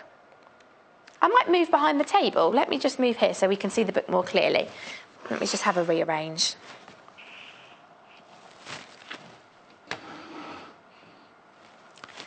Oh, we're going to move back to the other side. I'll take the books with me. No, it's fine. It's just easier if I can show you the... let me take these books. Let's get organised. Let's take these. And I'm going to take the bunting. I look like I'm packing up to move. Where is she off to? I need a bag from show 4. So we're moving over to here. Let's move these. Okay. Oh, they're telling me there are more boxes that I could have carried over just to make it look more like I'm struggling. Okay, so we're going to start with the springtime book that I just said we've just got back in stock. So this is £7.95. You've got 25 different projects in here, so all different things from sort of decorative bunnies and geese and wall hangings, and then you've got some cuddly lambs and patchwork bags, lots of different things. Perfect for gifts if you wanted to give them to people. So if you're adding a book with a bundle, these fabrics work really well with the Tilda because they're tying in with that floral, wistful sort of theme, and particularly with your lighter colours, your pastels and your polka dots would be perfect. The cover is actually matching. We're going for it. I've got a yellow theme going on. So if we just come in here, so I don't know if we've got the overhead camera, we can show you what's happening in the book. So Tony Finnegar is from, so she's a Scandinavian designer. You can see her here. So she's got that Scandinavian sort of feel in a lot of her projects. Really gorgeous things to add to the home for that extra detail. So starting at the beginning, talking through fabrics and materials. Lovely photography. Then we move into how to make a good stuffed figure. So there are a number of different stuffed figures in this book, and what's really great about this is it's talking you through the method, so how you're going to trace the pattern and sew it, then the cutting out, the turning inside out, the pressing, the stuffing, and the sewing it up. Talking you through all of your tools there as well. Oh, I love these geese. They're so cute. Then you've got decorations as well, so adding details to the clothes that they're wearing, creating the faces and the noses. Obviously, that's where your personality starts to come in, when you're adding your detail in the face. So you move through here. So this is you've got a lamb project, perfect for springtime. Tilda's just great at all these little animals, all these little projects, easy to follow instructions. Oh, these if you make a collection of lambs hanging from your hooks. The garland of lambs. Then as you move through, we've got some bunnies. That's Springfield, talking you through the body, talking you through how you assemble all of that. And it's just lovely to have those clear photographs of what you're aiming to make, so you can, if you just have that pattern, you go, oh, I don't really know what it is I'm making. You can visualise then. It gives you that final thing to focus on, where you're working towards, which is lovely. You can see it there. So 25 projects for £7.95, which is really good value. It's really a really fantastic price. Talking you through as well how to make the clothes. So it's not just about creating the body and the face, showing you how to create the pinafore dress and the pantaloons that they're wearing. So these little animals have a whole personality and a wardrobe, if you like. Nothing to stop you making the animal and changing their wardrobe. Fantastic. Then we've got hares as well. So another animal in your collection with your lovely, I love the ears on those, the detail, the folding of the ears. You've got hens, your spring hens. So as I said, this has just come back into stock. I love these eggs. These would be really gorgeous you can sort of, a twist on Christmas, to add a spring-like feel, maybe to a conservatory or a lounge. And they look lovely just in a bowl, actually, like that.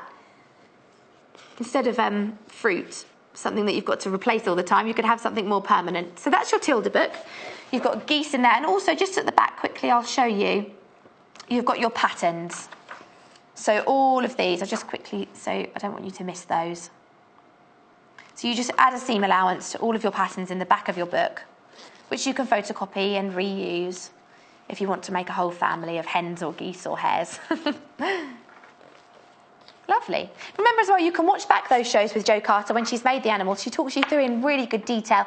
I know she's done a monkey and some other different creatures where you can, so about the stuffing, getting right down into the feet, making sure that you've got that detail in the face. I know Natasha just uses, she used just a makeup, a blusher to add some rouge to the cheeks and give it a bit of personality, and a Sharpie pen just to create the eyes. So the next book, you may see I brought over some bunting. So these bunting, both of these buntings were taken from the Debbie Shaw book that I've got this morning. So I'll show you this one. Again, you can watch back if you want to make this for, or maybe if you're going to use them for a smaller project and you're going to have some left over. This is a great way. You can see how they're combining patterns with spots, with solids on the back there too. Really gorgeous. Bunting's become so fashionable, not just for occasions. I know bunting only used to be used for a wedding or something like that, but it's become something that a lot of people have in their bedroom, actually here at Sewing Quarter, in our offices outside, because we ended up with so many collections of all of the projects that the designers have made on the show. We've got bunting hanging everywhere, and it cheers it up, cheers the place up. It's a good way to sort of add a change to a room. If you want to freshen something up and just add something new, or even if you're having a garden party, have a lovely barbecue with some bunting. You can hang it around the table, you can hang it around the fence, anywhere you like. And obviously the great thing is you can make it as long or as short as you want to. It's customisable. So why am I talking about bunting? Why am I so enthusiastic about bunting? The Debbie Shaw book. So, Debbie Shaw's written over 40 books. She's really well known in the sewing world. She actually won Sewist of the Year in the British Sewing Awards this year. So, loads of information in here. Great photography again. Her husband does all the photography for her books. Here she is, here's Debbie. So you can see her there. So this is all about giving you inspiration for different bunting ideas, not just your classic bunting, but things that are perfect for certain occasions. So we'll move through. So you can see here, this is a table bunting. There are 29 different types of bunting. Who knew that there were that many different ways to jazz up your bunting? Lots of different ones I'll show you through. So your step-by-step photographs, your step-by-step instructions, talking you through your tools that you need. Oh, I've got a sticky page. Your basic techniques as well, so joining the bias tape, useful hints and tips and all of things for those for attaching the triangles to the tape. So maybe you know how to make the shape, you're not sure how you would attach, you've got all of that spoken through in detail. And then also your stitches, the different stitches that you might want to use, whether that's gathering or French knots or top stitching, zigzag stitching, all of those are gone through with your basic techniques. Then we get into bunting. So this one you can see here, this is your simple bunting. Straightforward, triangles hanging on a strip, but looking gorgeous in those fabrics, the florals working really well. Even if you're a complete beginner, there's nothing stopping you from sort of dipping into a new project and maybe bunting is something that feels manageable for you. Then you've got advent bunting, so making this for a specific occasion, adding your little numbers on there.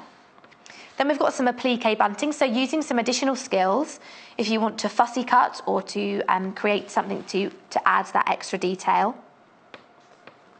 Then we've got beach bunting. I love this one. This is using like a nautical rope. I don't know if you can see it because it's white. You can see that that would be perfect for a beach hut. That would be really lovely. So you can see that one there on the deck chair. Yeah, oh, here you can see it, the rope with that nautical theme. That would work really beautifully in the blue bundle that we've got this morning. That ditzy floral print with the spots and your solids. Blackboard bunting. So this one you can actually use, it's about using blackboard paint and then you can create different designs. That would be really good to do in the school holidays, perhaps with children. Here's the page that I marked. This is the button bunting. So this is the one, if I just move, you can see this one here. So this is about adding those little folded over sections and the buttons with that extra detail. And then you can use a ribbon instead of a tape. Really good for the Tanya Whelan bundles where you've got that vintagey floral feel. Then, oh look, you can see actually using a spot and a floral. Then we've got some patchwork bunting. So using more of those patchworking skills, you could even quilt those if you wanted to. Arty bunting, so this is about painting. You could create different, arts and crafts if you wanted to go a bit mad and design your own bunting rather than using a fabric that's on a plain fabric. You could do that. You can see here more clearly actually. That'd be great for a children's party. Make your own bunting. You could get a whole range of them going. Then you've got lampshade bunting, so not just tables, but also adding it to a home accessory and just revitalising something, giving it a new lease of life. And then we've also got some felt buntings in here. So there's a heart felt bunting, and using the felt, we've got some felt in this hour, which are also used in some of the occasional ones. I'll just flick through so you can see the Halloween bunting. That's in a felt. Just a really easy fabric to work with. This icicle bunting also in the felt. So that one there is really, that's producer Paul said it's quite Game of Thrones-esque. Really lovely if you've got, or even just for a neutral room. I love white. My bedroom is completely white. I like neutrals, and I just think that would be a really nice way of adding some extra detail. You've got the beadings on there, and they've wrapped that silver cord around it to give it the detail. There's nothing limiting that to Christmas. So I mentioned felt. We've got a felt bundle here in a selection of foresty greens and also your whites and reds. So these colours scream Christmas to me, but you've got, there are 5 sheets here. I don't know if we've got 6 in... I meant to have 6. There are 6 sheets in the felt bundle. So obviously this takes me back to when you do arts and crafts as a child and you cut things out and you move them around on one of those boards. So you've got your dark £3.95, all 6 sheets. That's really good. 23 centimetres by 30 centimetres. So your top one here is your forest green, really dark, rich green there. It's lovely to touch felt, actually, really soft. Great as well if you wanted to add some applique detail, cut things out. Applique is in so many of the shops at the moment, and on denim jackets and jeans and shirts. It's really sort of come back around as a trend. Then you've got a lighter green there. more of a grassy green. And then a white, which would be perfect for that icicle bunting I've just shown you in the book. You can see that here. I'll just move this over. That's in a white felt there. Then your next sheet is a red, a poppy red or a postbox red, really bright. Then you've got a bright green, a really vivid lime green. And we should have one additional, we've got one missing. There's another red in that pack. So, oh, here it is. You can see it on your screens now. So there's a slightly darker red there with your greens. Green, red and white.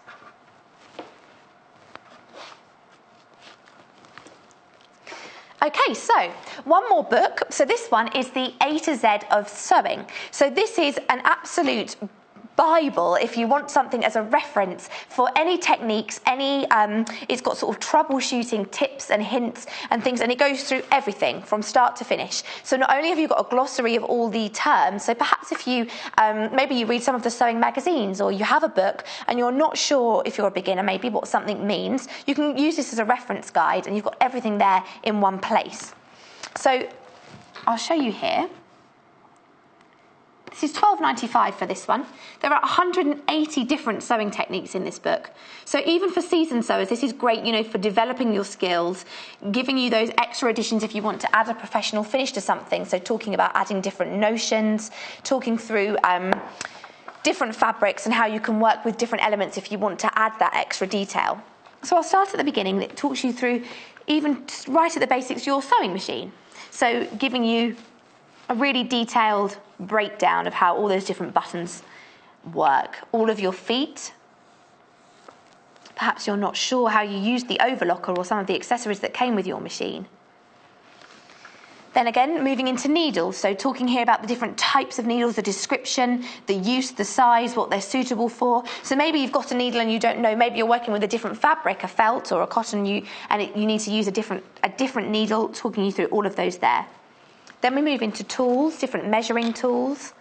Your fabrics, this is a great guide actually. I was looking at this morning because so often I look at the label on my clothes. I know the basics, I know what your basic key means on your labels, you know, if you've got your washing or your ironing. Sometimes you look at one, I think I've never seen that one before, I'm not sure what it means. So this is a key you've got here for all of your different, for hand washing or for delicate fabrics, you know, for dry clean only, if you need to be careful because they've got different components in them, about steam, not steaming, tumble drying, talking through all of those. My mum's going to love that. You don't know about what washing, what things you do in your labels. Then the next thing, you're moving into interfacing. So notions, different things you can add if you want to add details. At 11 o'clock today, we've actually got some fantastic bag accessories, things adding different zips and handles and frames for bags. So talking about how you add all of those and stabilizers. Here for dressmaking, you've got your body measurements. Jennifer Taylor always talking about never using your your regular shop sizes, but using those measurements, your bust, waist and hip measurements, and showing you how to do that accurately. So there are over 180 different techniques in here as you move through. If I just move further in. Talking about facing, binding for armholes, so there's some dressmaking things, belts, moving through into belts. There was a section actually that was really good, I'm not sure if it's at the beginning here, on collars and creating all different shaped collars, whether that's a Peter Pan collar, a sort of a curved one, more of a regular shirt collar. Talking about different buttons, the loops, the different holes that you can create. It's like a sewing companion, something that you could have next to your machine if you've got a question, rather than using the internet. It's sometimes lovely to have the feeling of a book in your hand. I would never, for me personally, I love a paper book. I still go to the library and get books out. I don't know if that makes me old-fashioned, but I would much prefer that than reading on a tablet. I like to have it there in front of me. There's something really satisfying about the pages of a book, of turning the pages of a book. And I even like it when a book starts to get a little bit tired around the edges when it's been well used. I think a guide like this is acting as a Bible if it's something that you're thumbing through fairly regularly. It shows that it's well loved. Here's the collar section. So you've got your flat collars here with different hints. Rolled collars, stand collars. all different ones. A shirt collar, a shawl collar, all different ones. So you can see that there. And you've got that step-by-step photography, so showing you, not only with a clear instruction, but showing you how you're going to move through that process. Lovely. So we've only got to the letter C. It's in alphabetical order. I got to collars. We're going to do buttons, collars. So there are all different things in there. If there's anything in particular you want me to see, even check if there's something in the book, message in, let me know. And there's a fantastic glossary at the back, a glossary of terms. Just really quickly show you that, which is not just a page or two. It's pages and pages of all of your terms to reference. Even if you're more experienced, sometimes you come across something and you think, oh, I don't know, what, like this one here, it says yoke. I don't know what that is. That's a section of garment that sits flat across the shoulder and neck area. So, a way to increase your knowledge, your sewing knowledge. So we've also got some Gutermann thread. So this is Gutermann, a German brand. They've been going for over 150 years. Really fantastic threads, something that you can rely upon, that you don't have to worry about tearing. These are in this hour because they go really beautifully with these fabric bundles that we've got in this hour. So you can see there with the pinks. It works really well. I'll just show you the colours. If I tip here at the bottom, you can see you've got that lovely spring green. Then you've got a slightly darker green there. 7 different colours. Then moving through into your blues. So this would go really well with your blue fabric bundle that you can see. 2 different blues, 2 different pinks, and your white. So this is your ring of roses. And you've got a really even thread with Gutermann. They've got a very high abrasion rate. They're not going to, sometimes if a thread goes almost a bit furry, if it's used too much, you don't get that with this. There's not a mixture of thicknesses. It's got that really consistent feel to it. Great for working with for your patchworking projects. So a lovely set there from Gutermann. 7 different threads. DSGQ27. There they all are. 100 metres. So 700 metres of this 100% polyester thread. And that's the all summer collection. All of your pastels. So £8.95 for that one. So back to fabrics. Oh, my favourite, the blue has got into the lead. Yay! So the pink, when we left the fabrics, the pink was in the lead. The blue has overtaken. Let's have a look at it. We'll start with the blue then, if it's the most popular. I'll be led by you. So we've got, if you missed the beginning of this hour, we've got 4 different fabric bundles from Tanya Whelan. So you've got a print from Tanya Whelan, which is a floral sort of vintagey feel to it from the Lola collection, which has a really bright, cheerful, joyful sort of vibe to it. And then you've also got a spot in each bundle and then 3 solids, a polka dot and 3 solids. So we'll start with the blue. Thank you for everyone that's joined us this morning. Lots of lovely messages. I love hearing from you. Honestly, it makes such a difference when you hear what people think and what they're making and what they've been inspired to make, or even questions. Your comments really do mean a lot. It's lovely to hear from you, either through social media or through the messaging system on the website. So this is your print there, a ticking fabric where you've got your stripes running through. This would be great for a project, maybe a tea caddy or an oven glove. Something to add some extra, something a visual extra to a room. A tablecloth or maybe some placemats. This would be really beautiful if you've got a particular event in mind and you want to make a table runner or maybe some small placemats for a table. Then you've got your dots. A tea party. This is your blue dot there. So you've got quite a small polka dot there, rather than your big circles. These are quite small, fine polka dots in an ivory white. Really lovely. Then the next one you've got is your lightest blue. I love putting them out, and then I know I create work for myself because I have to fold them all back up, but I can't help it. Then you've got your lightest blue, which I see as moving more towards a grey. So this is really lovely. Works well with the spot. Then your next one along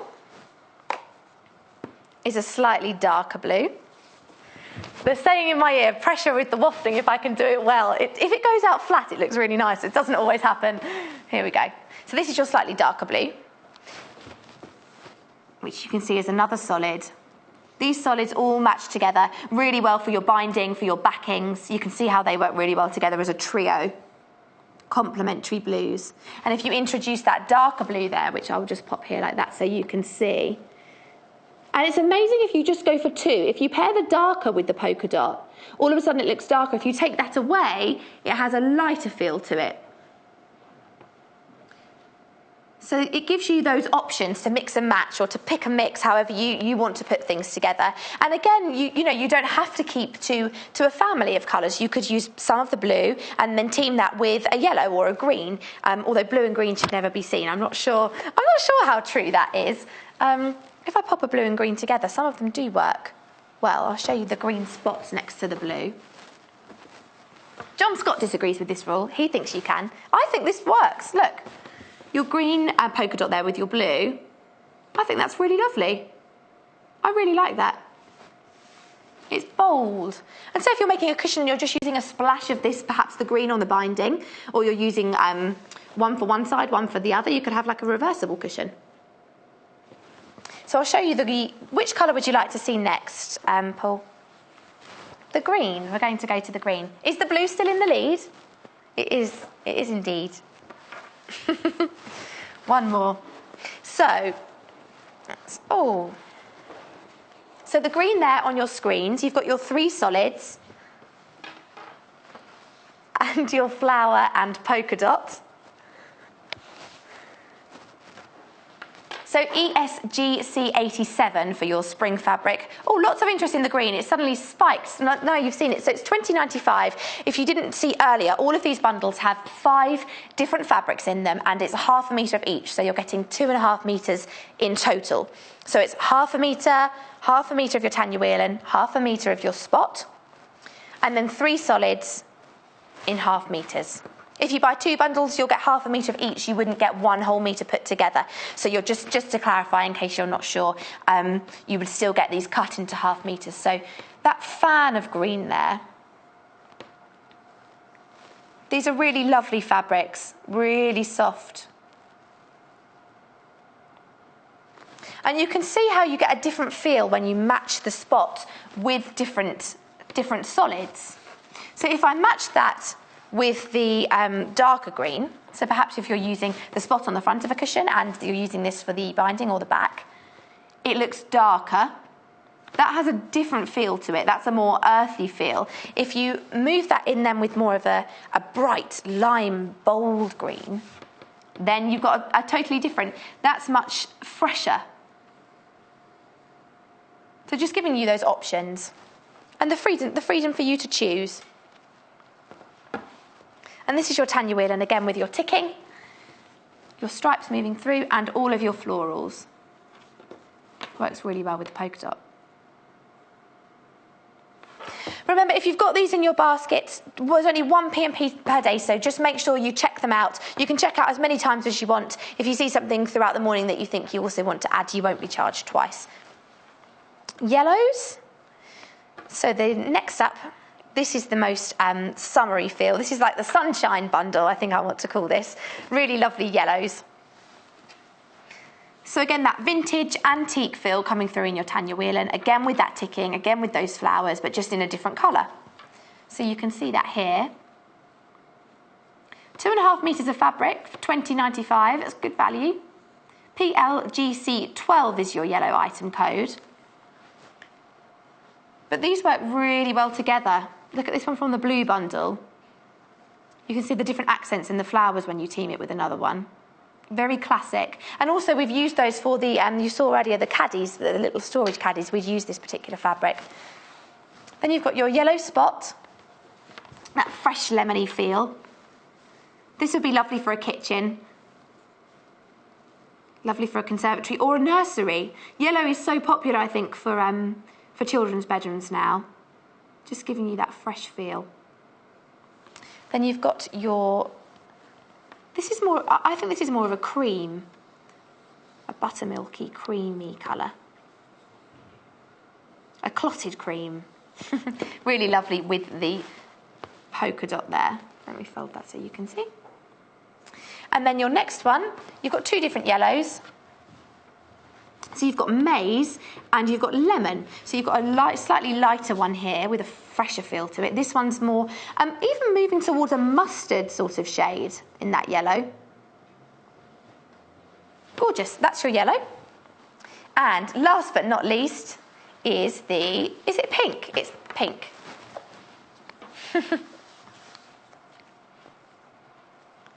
Three solids, your dots, and then your print again. So I'll start with the solids. Let's open these out a little bit more so you can see. I won't do it all the way. That's your first pink there. So cut in 1/2 metre strips. If you've got the Quilt As You Go set, if you're fortunate enough to get one in that first hour before it's sold out, this would be really great for making those strips that you can use. Then you've got a slightly darker pink there. Then we've got a darker pink. Is the blue still in the lead? Blue and green are very popular in this hour. So you've got your light moving all the way up into your dark. Really lovely, that gradient that creates with those different shades. Then you've got a polka dot, which you can see just there.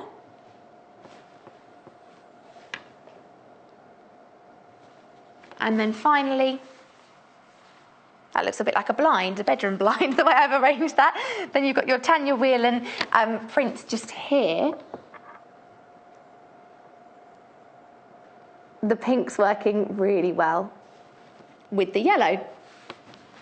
So that whole set there, $20.95, 1/2 metre of 5 different fabrics, 3 solids, 1 spot, 1 floral, and there they are all on your screens there. So we've got a couple of minutes to go over the books. The Tilda is the most popular, probably because it's just come back in today. It was actually out of stock. We've managed to get it back on the show. Tilda always popular to give you that inspiration for those lovely little animals that Tony Finnegar creates. The fabrics in this hour would work really well with this style, with the Tilda style, where you've got that wistful, classic sort of charmful animals. And where you're adding the detail, you could use the polka dots here. I'm going to start at the back of the book, just because I did some of those earlier projects, just so you can see some of the later ones. So you've got here some hair applique. We're going to go upstairs, camera, where are we? Here it is.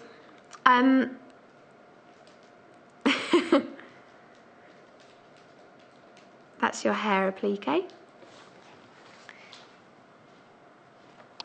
And then also here, you've got a tea cosy, which I think is really cute. I really like that. That would work really beautifully. If I show you this, this fabric here, which is from the pink bundle and the Tanya Whelan, that would be really lovely for a spring feel in your kitchen. If you're having a spring clean or a refresh, tea time. And then you've got a little egg cosy, tiny little houses, bird houses for your egg cups. What a lovely idea. Tilda just comes up with some fantastic ideas, some new inspiration. Sometimes you need that bit of extra. You don't have the creative. The creative juices aren't flowing. Maybe you need some ideas. Wall hangings with these hairs sort of here. What would be lovely as well, if you're working with one of those bundles from today's show, is that you could dress the hairs in the different fabrics. So you could have, your different vintage prints on the actual hairs itself, and then use your solids for the main wall hanging. That would really work well together. And you've got your Easter hearts. Easter's just wave goodbye to Easter, but nothing to stop you hanging those on your doors or on hooks. Really lovely. And you've got some cards as well in there, so some paperwork if you want to make little gift tags. We're actually doing that in the next hour. We've got some great ivory and white cards with an aperture in them that we're doing some embroidery with. Back with Lucy Brennan. And sweet bags, these would be fantastic for a children's party. Instead of party bags, you could make something that they can actually keep, which I think is really nice.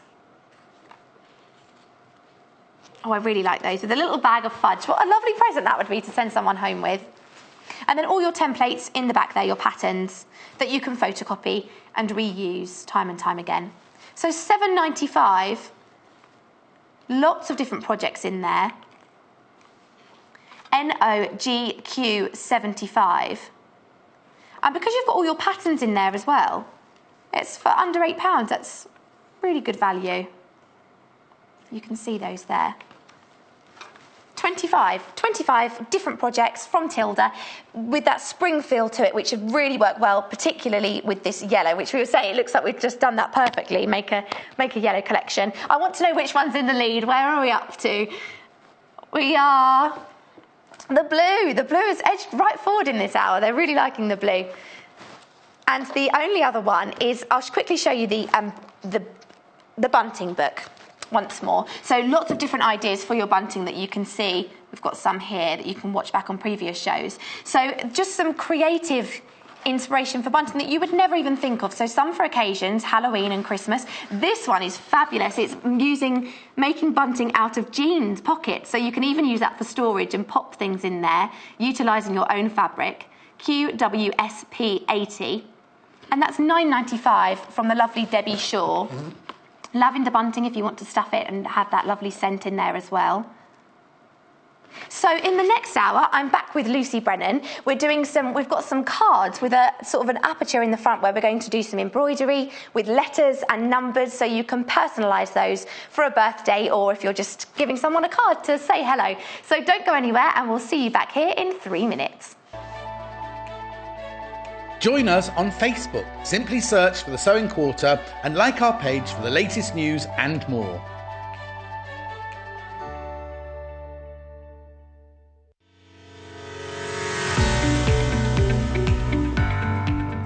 My name is Lucy Brennan and I'm a quilter. I teach quilt classes and make different sewing projects. I started quilting about 5.5 years ago and I'm mostly self-taught. There are some quilters in my family who I got some tips from, but I mostly just practice and just had a go. I've always done some embroidery, so I've always done some stitching and I've loved crafting and creating different things, but quilting has definitely become my main passion. My favourite thing to make is definitely quilts. I love that it's something that people use. They can be used for lots of different things and my kids play with them and we sleep under them and they're colourful and bright and they're all over my house. My best tip for people sewing or quilting is to not worry about being too precise. It's just doing it and enjoy the process of doing it and have fun picking fabrics and just enjoy the whole thing. I want to work with Immediate Media because they're well established, they're a big name in the industry and I love their whole ethos and everything that they're doing. The favourite thing that I've made is this little toy cat, which is one of the first things that I made when I started sewing again. And I made it for my son, and it was just a pattern I think that my mum had got from the newspaper, and I didn't have a lot of fabric, so I used the jeans and I made this little pocket and did some embroidery on it and put his initials on the back, but he still uses it, and so that's why it's one of my favourite things that I've ever made. I think this will help expand the sewing and quilting industry. I think it's really nice that we can reach out to people and show them our different designs and patterns and that they can follow along and make things at home and buy good quality products. I'm looking forward to working at the Sewing Quarter and getting to share my designs and getting to see what the viewers have made with the patterns and with the fabric and everything. This Saturday, join me, John Scott, Sewing Quarter's very own fashion guru, for tips and advice on the perfect outfits for your spring and summer wardrobe. I will be featuring a classic cloth kit swing dress, a vintage 50s tea dress, and a fabulous collection of bold, beautiful floral fabrics. Join me this Saturday, the 22nd of April from 8 a.m, only on Sewing Quarter, Freeview Channel 78.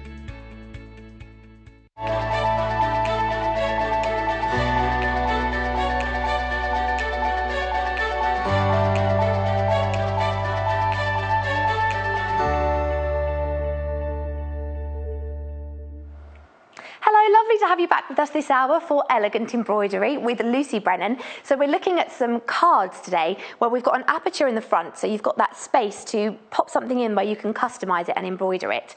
So what we're selling are bundles. So there's a card bundle in both ivory and white, and then it comes with these fantastic templates.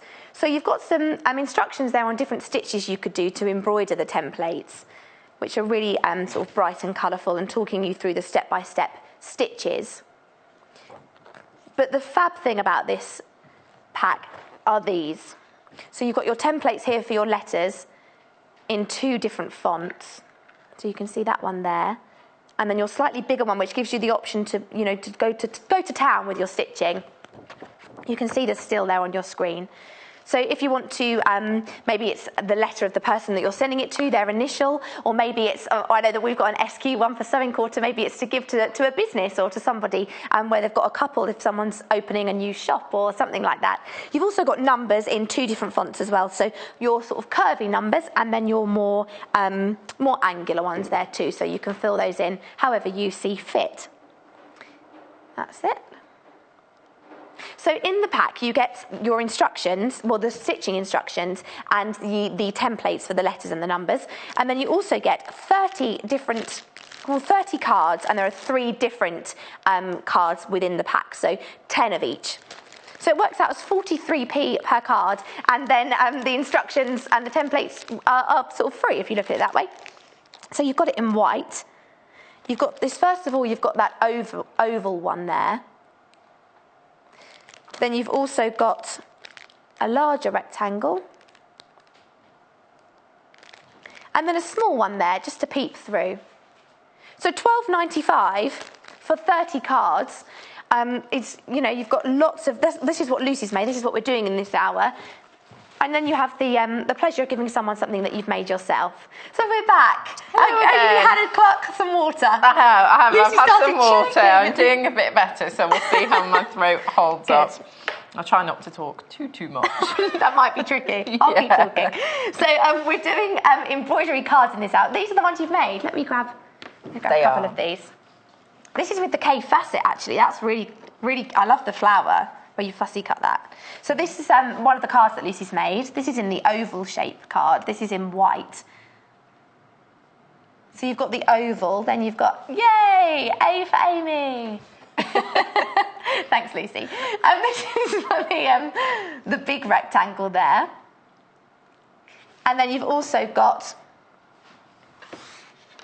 this one, which is a slightly bigger one. It is. Ta! Thank you very much. So the slightly bigger window there, that's in your ivory. So you can see the difference when you pop the white and the ivory together. You can see the 2 different colours there. So you're getting the same cards in both of them, but just in different colours. So how do we do this? And the ivory one's a bit textured as well. Yes, it is actually. You can see if I lift that up. I don't know if you can see in the light. It's sort of got that. Texture is the only way to describe it, really. I don't know if you can see. It's coming. There's almost like a faint line in that. You can't really see.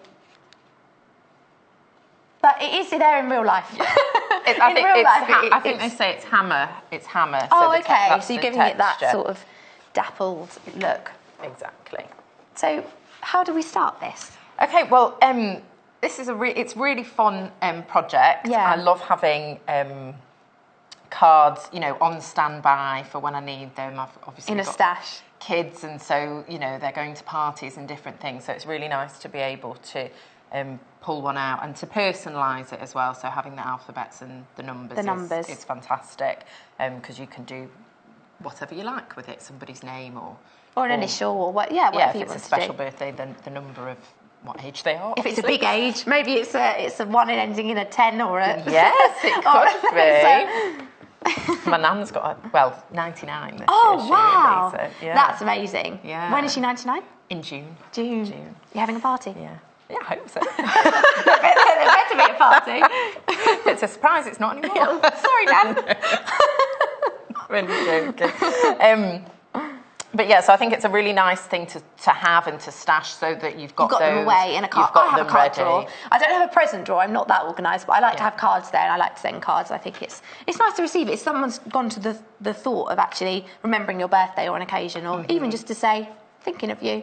Definitely. Hi, hello. And I think with the kids as well, like I might do the outline of the letters and then let them do a little bit of stitching, you know, to personalise it for their friends. Yeah. Or, you know, it doesn't have to be just you doing it. You can get other people involved as well, which is nice. So the first thing that you need to do, you get, in the set, you get the 2 fonts with the letters and the numbers, and you've got some instructions for some basic stitches as well.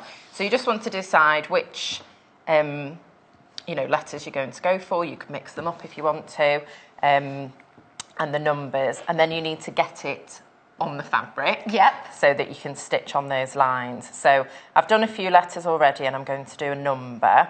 Okay. So I've just placed my fabric over the top. If you feel more comfortable, you could secure it with a little bit of tape around so it doesn't move, but it depends, obviously, if you're doing a long word, you might want to do that. But does it matter what fabric you use? No, it doesn't. You can use any fabric. Obviously, it's easier to stitch on cotton than it is anything else. And you just want to be careful that it's going to be clear for when you're stitching. There's nothing worse than having traced something out and then realise you can't actually really see make anything look you very think, definite. oh, I'll remember where to go, and it can be a bit tricky. So so long as it's nice and clear. If you're on a dark fabric, you could use a lighter pencil or something. But this one's quite good because it is fairly dark anyway, so it shows up nicely on most fabrics.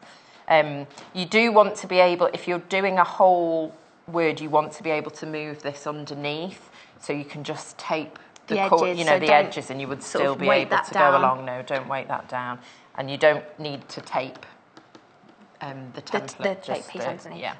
So when I'm doing lettering and things, I want to be mindful of the spacing. So I will always tend to do one and then put that one over the top of the one before, so that you get the spacing right for because the printing has been done in a way where it's spaced well. Yes. So why not use that as a guide and then So I will put the first one that I've done over the top of one so that I can see, and then you can just imagine, or you can draw if you want, so long as it's with a wipeable pen or a washable pen. You can draw a line along if you're more comfortable doing that. And then you simply just trace it. It's so fun. It's like being back at school. So you just trace that out. If you wanted to, you could use a ruler. I just freehand, and as I'm stitching, if I need to correct myself, I can. This one is a water erasable pen. But to be honest, I'll usually use enough strands of thread that I'm going to cover the pen anyway. Okay. So, it's nice having, using the water erasable. So if you did slip off a little bit, even a splash of water will just vanish, disperse. Producer Paul said, "Is this because Paul's number one?" Yeah. Okay. Paul is number one. Okay. It's facts now. I've done that for Producer Paul. In there you go. Yeah. So once you've done that and you're happy with it, the other thing to bear in mind, if you are doing it for a card, obviously the apertures are all different sizes. Yeah. So you need to think about, is it going to fit in the window? In the window. So even before you've traced it out, you just want to check the size that's going to fit. If it was a short name or a few initials, you could do landscape. You can do it landscape and turn it around. So don't worry too much about that. But obviously, if it's you know, you want it to fit in the card. I mean, that would fit that way. You could Like I reckon the most you or could get would something. be maybe 6 or 8 letters in there. Yeah. So just be mindful of that as you're planning out what you want to do. And then once you've traced it and you're happy with it, you can start stitching. Okay, so we go to an embroidery hoop. We use the hoop, and this is a really important part of embroidery because we want to keep the tension on the fabric, and it should be really tight, like a drum. It should feel really tight. Give you that spring of... So you just tighten the hoop up, and you can kind of pull the fabric gently. You don't want to pull it too much, but just so it's all nice and straight. This is the And 20 centimetre hoop that you're using there, isn't it? But there are all different sizes on the website. This is $3.95 for this particular one. But it's just about creating that tension in the fabric for the embroidery, isn't it? So it should feel like the top of a drum feels nice and taut there. And you can see around. I always cut quite, you know, a larger piece so that I can trim it back. You always want to have some going around. You don't want to cut it out to size first because you'll find, especially if you're doing it for the cards, it's not going to fit in your hoop. Yeah. So you want to look at your hoop and then just roughly cut the piece of fabric out to whatever size so you can hold it and work with it. And it is worth, if you're doing a lot of embroidery, to have a couple of different size hoops because you might want to work on a smaller piece of fabric. Depending on the project, just so you... Depending on the project, exactly. We have these hanging up everywhere, all around, as sort of with different fabrics in them. I know we're not going to run out, are we? You can see here, you can use them as photo frames, or we use them as bag handles yesterday. There are lots of different options, not just for embroidery. Yeah, absolutely. Lots of different things you can do with them. So once that's positioned and you're happy with the tension, you can pick a colour of thread and decide what you want to do. Yeah. So I'm going to show a few stitches today. The first one I'm going to start with is stem stitch, which is a really nice stitch for outlining. Generally with embroidery, I mean, I don't even know how many stitches, hundreds and hundreds and hundreds, yes. And they all work well for different things. So some stitches are great for outlining, some are great for filling in. So the nice thing about the templates that have the outlines is you can, if you want to, fill in. Yeah, and so there are a lot of decorative stitches that are perfect for filling in areas. And then there are other stitches that work well like between two lines, so you can do borders and things like that. Yeah. And then there are just random stitches for fun. Fun and decoration. So it's just about choosing the right stitch for the right area, or for wherever the mood takes you. Yeah. And just experiment with it. You won't know until you try necessarily. So and see what you feel comfortable with and what works for you. Stem stitch is a great one for outlining, and it also works really well on curves as well. There's a little trick to doing it, which I'll show you, but it does create curves really, really nicely. So the stem stitch I used on the A of tar. Oh, yes. So the one in the centre there is a stem stitch. And it sort of gives like a twisted rope effect. You can see it best down that angle. Entwined, like a sort of... You can see why, for the outline, actually, it's bolder than this stitch. Yes, and I did that intentionally. I used more... More threads for that one, and a darker colour as well, so that it would go bolder as it went down. Yeah. So stem stitch looks like a stem. Yeah. You know, if you like it, like a entwined thing. So if you need any thread, what you can see on your screen at the moment is it's a pack of embroidery floss. So you're getting 800 metres. You've got 100 different skeins in there. Each one is 8 metres long, so a whole rainbow of colours. All your different greens and oranges and reds and pinks and yellows and any colour you could possibly need. So $14.95, RSGQ 75 for that pack. And we're about to use now the blue, the turquoisey blue. And it looks much nicer on there than it does now. I've messed up all the threads, which I'm renowned for. So with a stem stitch, and with doing stitches for cards, you don't want to have a lot of bulk on the on the back, it doesn't matter too much, No. but you want to think about knots and things like that. If you're Well, the using, card won't lay flat if it you wouldn't lay no. completely flat. If you're using the full 6 strands of the floss, then you don't want a great big knot at the end. But some stitches work better and require a knot, so it's just something to bear in mind. But I'm going to show you with the stem stitch how I use hide the end of the thread in the back. So I haven't knotted the end of the thread. So I'm coming up on the line and I'm just going to check. I'm going to leave myself a little tail at the back there. Okay. I'm going to be quite generous. So I'll leave the tail there, and then what I'm going to do is thread that in through the work as I'm going along, so it will just be hidden So you don't along need the to back, knot. so there's no knot. So you're just holding that as you do these first stitches. So I'm just holding it. So with the stem stitch, what you want to do is take your first stitch and leave your thread coming down at the bottom.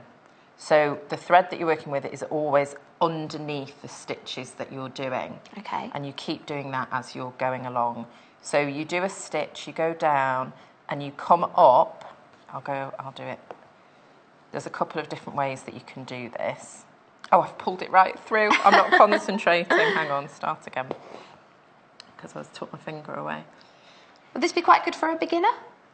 Yeah, a stem stitch is a lovely one to begin with, because it's quite forgiving as well. So I'm holding that thread now. Yep. So you come through, and you come back halfway. Okay. So split the difference. Yeah. And you're keeping this thread underneath. Okay. So that's the first one. And then I'm going to move that thread, so I'm going to be catching it as I go along. Okay. It's almost creating a knot back on itself, isn't it? Yeah, so you take another stitch, and I'm doing this quite big, so I'm emphasising it. So you take another stitch, and you can do it like this and come back through. You just want to make sure all the time you don't want your thread up here. Hanging down. You want to keep your thread below the line that you're working on, below where you're stitching. So you're coming back up. I tend to go just above. I don't come back in the same hole.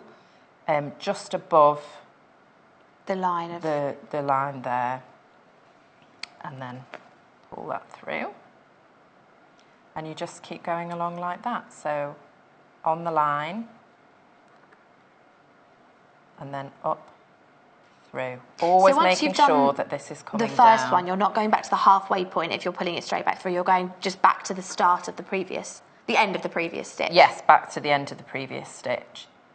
So you're sort of coming up where it was, but yeah. I think it gives it a little bit more emphasis if you just go a smidgen above it.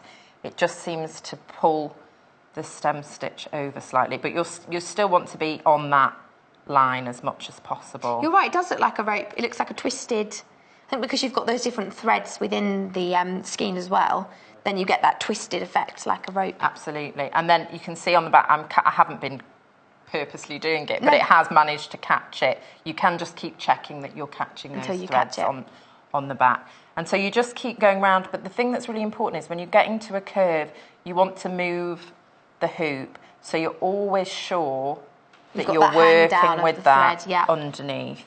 And then you just keep going around like that. Sometimes if you use stem stitch on something where you have a corner, if you're not focused, you can get yourself in a little bit of a pickle with it, and it seems to become, you've sort of got that loop, and if you haven't been concentrating and you've done a stitch with that one, it will hang over. And you can just take a little stitch to secure it down if you find that happens. But if you're moving your work around as you're going and always remembering to keep the thread below the line, I'm twisted, so I'll just let it untwist a little bit. So it's just always remembering that thread needs to be hanging down that below the line, away from where you're stitching, not above. Not above. And you can stab stitch it like I did with the first stitch. So if you're not comfortable going back on yourself like that, you can just go down and work from the other side. You could see actually just then on that close-up the texture that creates. It's quite a deep sort of, it gives you some height, doesn't it? It does, and that's partly because I'm using all of the, you know, the full skein of floss will create more of that texture. And so you just keep working around like that and move it round as you go. And it's up to you whether you want to sew it or work through from the other side. But just trying to stay on the line and having this thread underneath you. Oh, lovely. So for £12.95, and there's the ivory bundle is in the lead at the moment. That's the most popular one. So there's an ivory and a white. I'm just going to show you. So in the ivory, you actually get a bigger card. So that's an A5 card with the big rectangle, and then you've got an A6 card with a rectangle, and then one with an oval. So 30 cards in total. Then you've got your 3 different stitch instructions and your templates for the letters and the numbers in 2 different fonts. LWGC82, £12.95, so that's 43p per card. And then in the white, you don't get the larger cards, you actually get 2 different, you've got a rectangle, a smaller rectangle. I might just show you these if we've got a photo. Oh, we've got a photo, it's coming. So there's 3 small cards, but you've got a larger rectangle, and then you've got a smaller square with this one in the top half of the card, and an oval. So that's your white, again with your templates. Instructions on French knots, stem stitches and chain stitches. And you've got envelopes, obviously, with all of those cards as well. £12.95. So we've got something that hasn't been on the show before. If you want to jazz something up, we haven't seen this. This is a metallic embroidery thread. We haven't had this on the show. So £1.45, really great to add a bit of sparkle to the card and something a bit more exciting and eye-catching. So you get 36 metres of thread, KWGQ16, £1.45, so that's the silver one. And then we've also got a gold one from Trimmett, that's your metallic embroidery thread. So that's got sort of a quite a rich feel to it, where you've got that element of glitter coming through. Maybe if you're making a birthday card, that would be great for, you could even do the outer edge like we've just done in that stem stitch in a metallic, and then you could fill in the inside with a solid colour. So again, 36 metres, LAGQ10, £1.45 for the gold thread. So we just did the stem stitch on the outside. That was from the, this is the embroidery floss, the pack that we've got. What's the next stitch that we were going to do? I'm going to do a whipped running stitch, which is the stitch I used around your A. There it is. I'll show you. This one's sort of got a straight and then a twist. Is that? Yes. Yeah. If you can see. So I've used that as a border. But this is a really fun, easy stitch to do.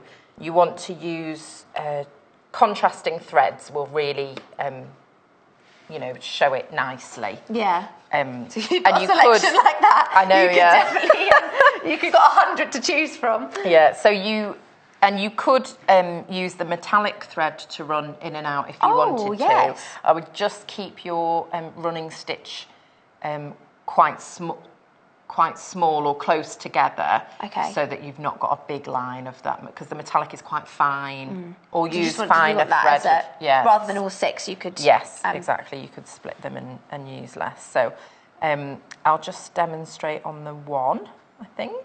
Number 1. So first of all, I'm going to do a running stitch. Running stitch, you can work from right to left or left to right. So depending which hand use or what your preference is, it doesn't really matter. And a running stitch is literally just a single stitch, a space, a single stitch, a space, like that, working from back to front. So you do a stitch down, and this is going to decide the length of your running stitch. So the first one. So the first one will then decide. That's your decider. That's your decider. You want to try and keep that distance of your stitches. So the same space of your stitch, space, stitch should all be even and the same length. Okay. So just keeping that uniform around the edge. Exactly. So you come through and then come up where you decide that's going to be the same, and then go back in. Lovely. I mean, it's really very simple. It's just very, going around very the edge simple. Yeah, we're with just a going real around the running edge. stitch. And you will find, you know, it takes a little bit of practice and time to get the spacing even. If you do a stitch and find you're not happy with it, just go back. just take it out Start again, and yeah. start again. It really, really doesn't matter. But if you notice you've done one, you're better to do it when you see it rather than it leave annoy it. you And at the every end. time you look at it, think, oh. Exactly. And then once you're, you know, when you feel confident and comfortable doing that, you can start, rather than taking it through to the back of the work, you can just work from the front, just bringing your, just bring your needle up and back in. So that's more like quilting. That's how, you know. Yeah, a bit quicker as well. Yeah, doing it like that. So. But you're right what you said as well about the pen. You're not going to see, like particularly so with that first one we did the stem stitch, it doesn't really matter what you've traced it with because you're not going to see it. It's hidden by the thread. Absolutely. So you just carry on working your way round. Actually, I'm going to do one more because I'm going to show you what happens when you get to a corner. Sorry. That's fine. So I'll just do one here. And this isn't perfect because I'm rushing.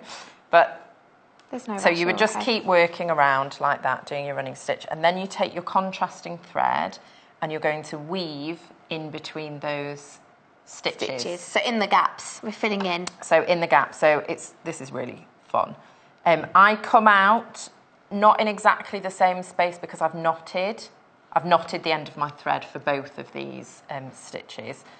So I come out just ever so, you know, very close, but not in exactly the same place, just slightly underneath.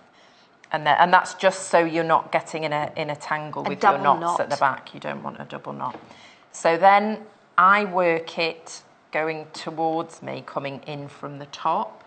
Okay. But you can work it either way, coming from the above the stitches or below the stitches, it doesn't matter. But you need to pick one way and stick to it. Okay. Otherwise you get a different look. So choose your method and stick to it. Yeah, so I'm just coming in underneath the stitch. Now, if you want, you can change your needle and use something that's not got such a sharp point.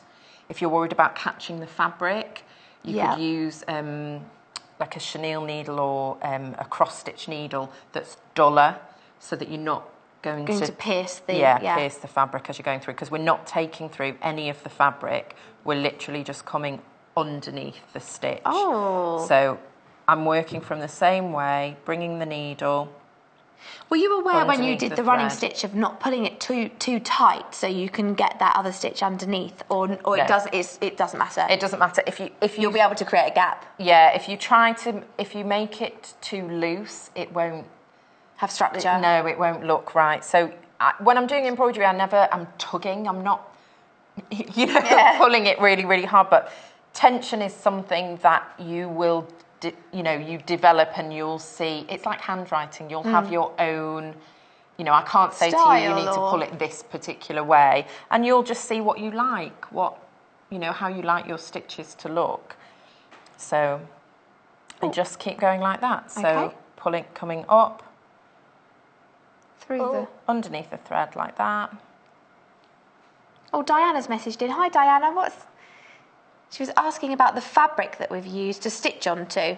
So this card here, we've actually used Kaffe Fassett on this card. So working with 100% cotton, we were saying that's probably the easiest thing to do your embroidery on. But we've got Kaffe Fassett charm packs in this hour. So in blue and red. So you're getting 30 different fabrics from the Kaffe Fassett collection. So all those really bright, arty fabrics from Kaffe Fassett.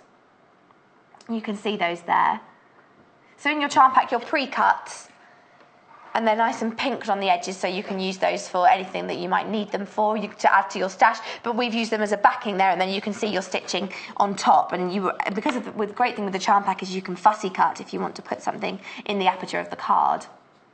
But in answer to your question, cotton, really, we said, didn't we, would probably be the easiest thing. I find it easiest. I mean, you can really stitch on anything. Yeah, but there's no strict put a needle rule. through. Yeah, absolutely. And I know a lot of people like working with linen as well, and different textures. Yeah, and if you're doing cross stitch and things like that, you might want to work on linen. But my personal preference is is Cotton. cotton. You don't want to work with anything slippy or Silk or anything. it's difficult. If you do want to work with those fabrics, it's best to put some interfacing on the back to help stabilise them so they're not shifting around while you're working with them. Makes sense. But embroidering on things like jersey and stuff can be a little tricky. So like this one here, we've just used a solid. This is biscuit, one of our Spectrum solids.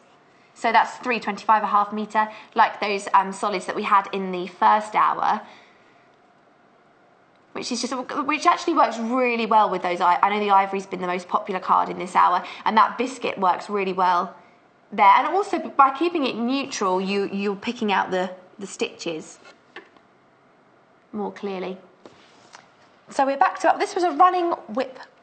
A whipped running stitch. Other way around. Yeah. A whipped running stitch. And you can whip other stitches, so you can do a back stitch and then whip that. Yeah. So you're just doing the same thing through so it's about back weaving stitch. it through. So it's like weaving it through, yeah.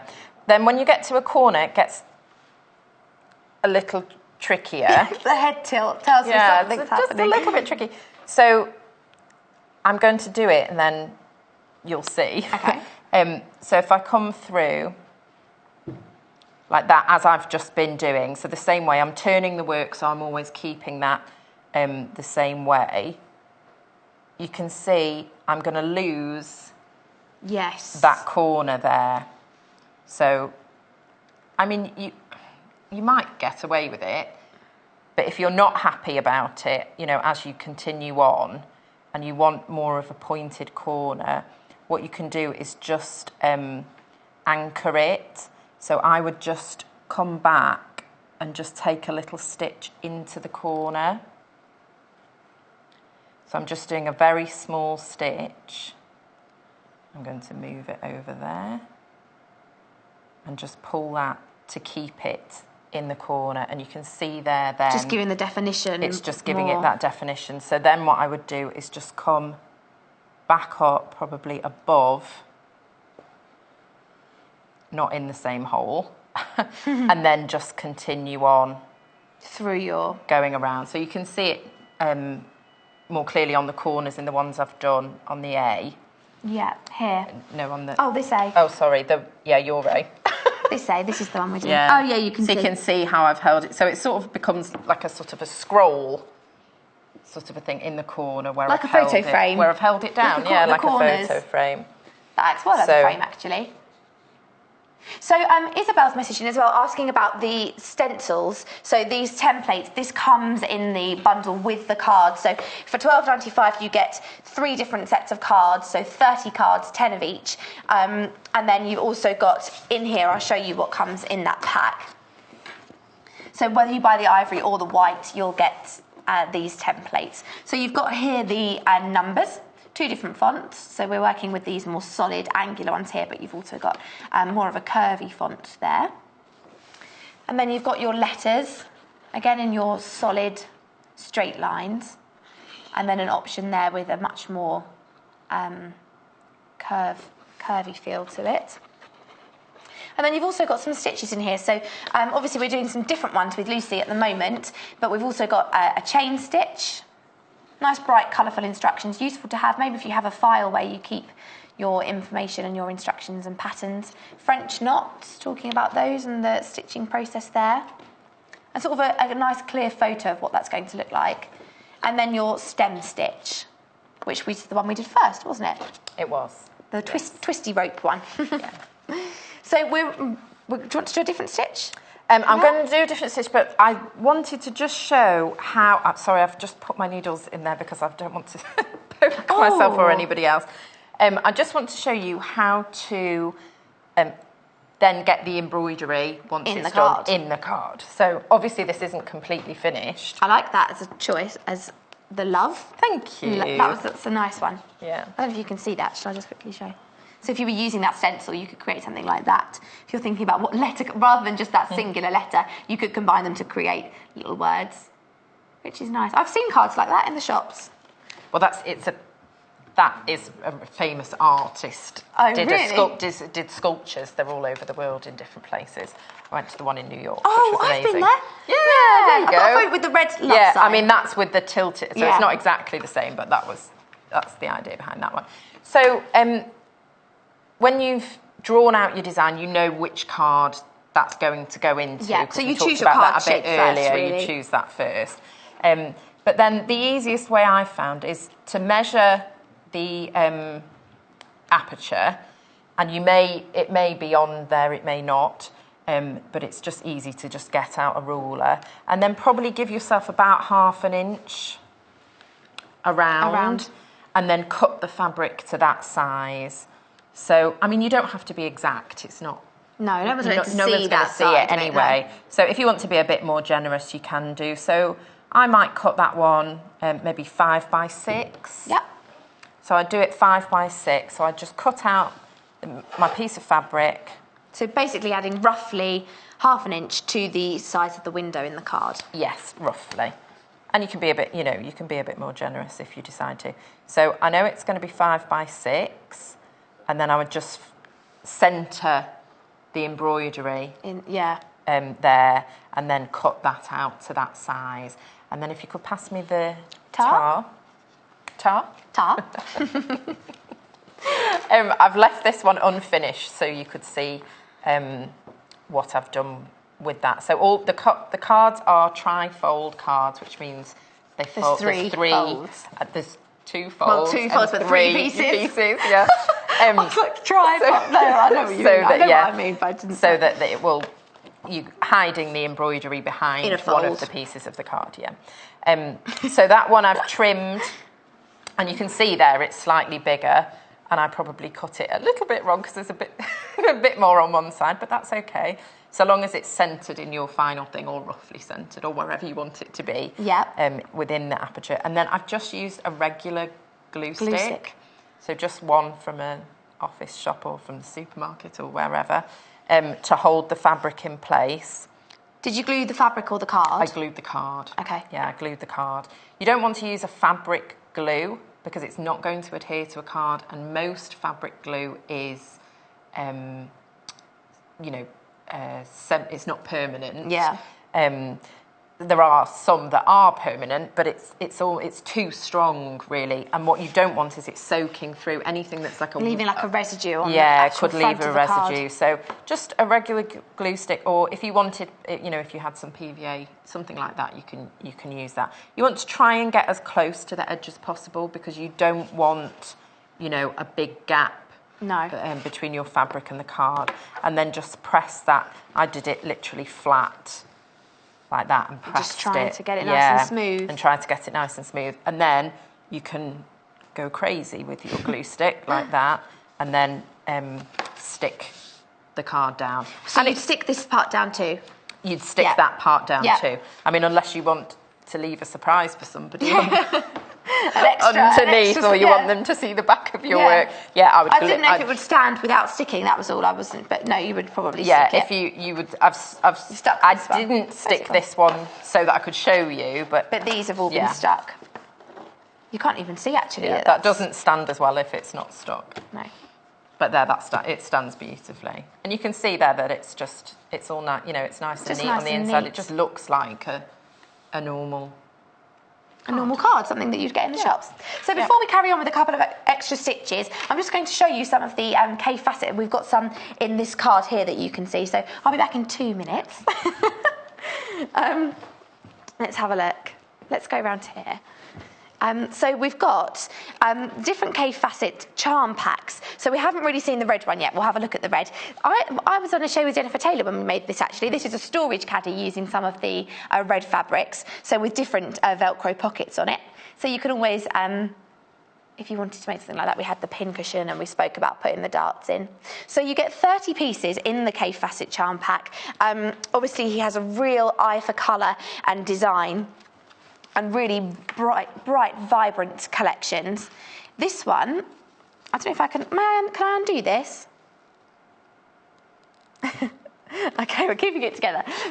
So there are 30 pieces in here, and they've got some really bright vibrant flowers there. That's sort of like a hibiscus Hawaiian flower. Bold designs coming through. These would work really well with those neutral ivory and white cards to inject some colour into them. That one there, like a cut crystal. I think that one was called Jupiter. So a couple of those. Really bright colour palette with your oranges, pinks, dark pinks, blues, some bright greens coming through. So you've got 2 of some of these. And you can see here a darker red, more of a burgundy. And then you've got a small spot there, almost like a pin dot, creating ovals. These would work really well in the cards. You saw how Lucy used it in the card with the H on it. Then you can stitch onto that. Even with the metallic threads, actually, might look quite cool. So you've got your polka dots and your flowers. This is the red bundle from Kaffe Fassett. $16.95, ZHRW 79. Lovely. And then the blue one. So again, it's a charm pack with 30 pieces. The lovely thing about these pre-cuts is that they've been pinked on the edges, so you can you don't have to worry about them fraying or sort of finishing those edges so that they're going to create any fraying. You've got a nice edge on them. If you've always wanted to get Kaffe Fassett into your collection, maybe to add it into your stash, to have a design of fabric, you've got 30 pieces here, which you can fussy cut. So you've also, the great thing about this hour is you've got 30 cards and 30 pieces in the collection. So if you wanted to go ahead and make a whole drawer full of cards ready to use a Kaffe Fassett card collection, then you've got the option to do that. And some lovely lots of little details in these fabrics where you could cut just a small area and you'd end up with different prints on different cards. So this is your blue. Really vibrant blues coming through here, and then moving into some darker turquoises with your veins of the flowers and the leaves, again with the Hawaiian hibiscus flowers, and your mauves and purples. Then you've got that Jupiter but in a blue pattern. Some more florals. A very retro feel to this. Kaffe Fassett was very big in the 60s. I think you can really see that influence here in some of these prints, like these ones here. Then you've also got, this is the one we used actually with that blue polka dot, and you could fussy cut the flowers. Obviously there's one creeping off the edge of the fabric there. But I'll show you, we've got a quilt here actually made in the blue. So you could do this if you were doing some small sections. I'll just hold this up, this is beautiful. So this is using that blue Kaffe Fassett. You've got lots of different patterns in there. You can see some of the lighter ones that we didn't get around to seeing, like this one. Oh, it's in the way of the graphic. This one just here. And then this is your Jupiter print and your polka dot, some of them used in pairs. If we move down, you've also got some brighter pinks coming in and purples. Oh, here in your petals, which are really, really lovely. So we've teamed that with some solids as well with your binding and some of these plain squares. So the red or the blue Kaffe Fassett, both of them are $16.95, so depending on which one maybe takes your fancy, you can use those in the windows of the cards. The card packs, you've got 30 cards, 3 different styles in each pack, so different windows. Some of them are square, some of them are oval, some of them are rectangles. And then you've also got the templates that come with that, with the letters, so your A, B, C, D, your whole alphabet, and then also your numbers in 2 different fonts, so different styles depending on perhaps which stitches you're choosing to use. Talking of stitches, you also got this skein pack. So you've got 100 different embroidery flosses in there in all different colours, a rainbow of colours, and you've got, well, 8 metres of each one, so 800 metres of different colour schemes there.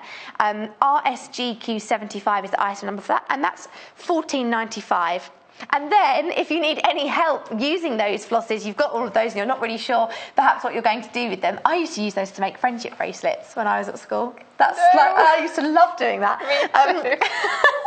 I don't know whether it was such a fun I've got thing one to in do. progress. Have I kid you? you not. Yeah, I started doing it a while ago because I thought, oh, that'll be fun. I haven't done one for ages. ages. And then I did a bit, and then I was like, okay, I'm a bit bored. Come back to it. Come back I do to remember it, yeah. it used to get to a point where you'd think, oh, come on, I just want it to be finished now to give to someone, and you'd be grafting away. But this is an embroidery techniques encyclopedia. So there are loads of different, it's a comprehensive directory, if you like, of 240 different stitches. So we're looking at some of those in the instructions that you get, but also here at the moment with Lucy. Lucy's helping us out. But I'll just show you a couple of the different stitches you've got in here. So looking at different intricate stitching, if you want a challenge. And it's different types of embroidery. Metal thread embroidery. So working with different... So some of them are using different threads. So it might be on different types of fabric. You know, you might need different types of fabric, but there's lots of different types of embroidery. So this book covers a lot of those. So yeah, like you just said, so there's like dissolvable fabrics there, working with all different interfacing, quilting, lots of different options as you go through. So it's an encyclopedia of the different techniques. All of the stitches are illustrated in sort of full colour, lots of great photography, step-by-step instructions and talking through the different threads that you would need for those projects. And some great photography here as well in the back. Yeah, they're all stitched. These are all stitched. These are stitched? Yes, they're stitched. Oh my goodness. Oh yeah, Yeah, from they're above. incredible. I was looking at it on the screen I know, in front they're of me. incredible. It looks like a photo. It really does. You're getting towards the back of the book, so you're getting towards the advanced. Yes, you the are. more Yes. advanced stitches. Yeah. These are incredible. But it really I shows. honestly thought they were photos. I know. It really shows what you can do with just needle and thread. Look at the detail in that, and also just the texture and the depth that's been created through. That's incredible. Absolutely. Genuinely thought they were photos. And I think something like that as well, it's something that's achievable. It's not something, you know, of course it takes an awfully long time. Practice and... You know, yeah, you have to be creative to come up with the pictures. But if you got a book like that and you did want to replicate some of those things, a lot of the projects aren't complicated stitches to do. No. You know, it's just about thinking of the design and the time it takes to do it, and obviously getting them right, you know, trying to get the stitches right or as you want them to be, that takes the time. But it's really lovely to have a book like that to give you that inspiration and to show you what's possible. Well, also, you know, if you're starting with something much smaller or more basic, even just like these letters for the cards, you go, oh, once I've learnt that skill, I can apply that to something more impressive or something bigger. Exactly, and it does go through all the basics of stitches as well at the beginning. So probably at the that beginning. was the back, because I had got right to the back. Yeah. But just beautiful, really incredible pictures, different animals, and look at that deer and things like that. Really, really clever pictures, amazing. So that's your encyclopedia, $12.95. That's lovely.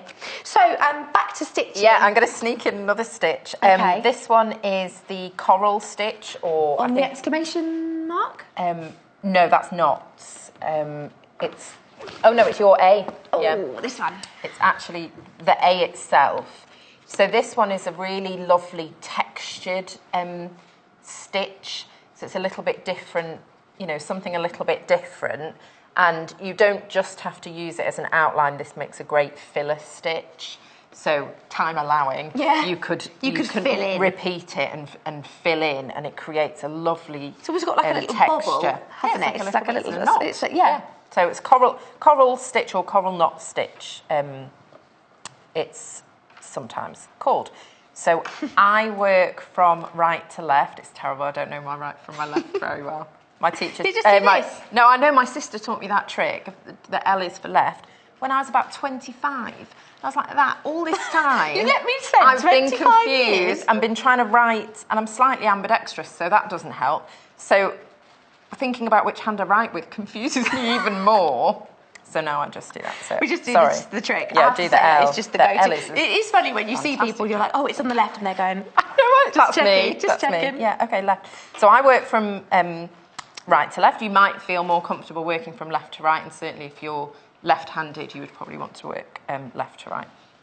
So with this stitch, I've knotted the end of the thread and come up where I want to start. And the important thing about this stitch is you're holding the thread on the line where you want the thread to go. Okay? And then a stitch length away, you're going to take a little bit of the fabric. So it's almost like just a little pinch of the fabric with the end of your needle. So holding the thread in position, you're going to take just a few strands of the fabric, if you like, you know, just catching the fabric underneath. So if you can see that there, I'm just catching the fabric ever so slightly with my needle there. Okay, and then, so that's where I've got the fabric, and holding that in place so the needle's coming underneath the thread. And I've made a C, and I'm coming like through that loop, through that This is where C, you're creating that knot. and so you're creating a knot. Yeah.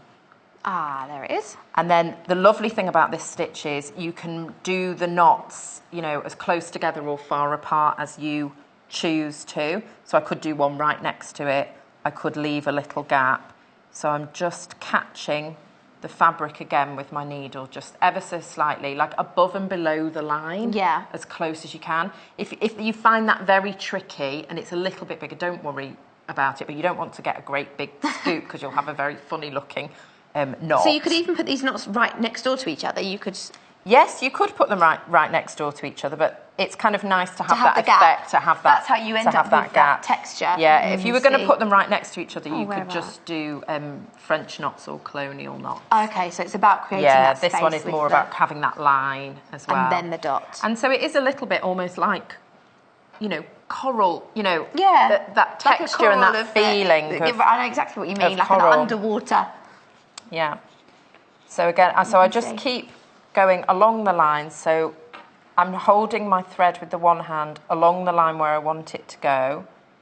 And then I want to keep that below. And then the C.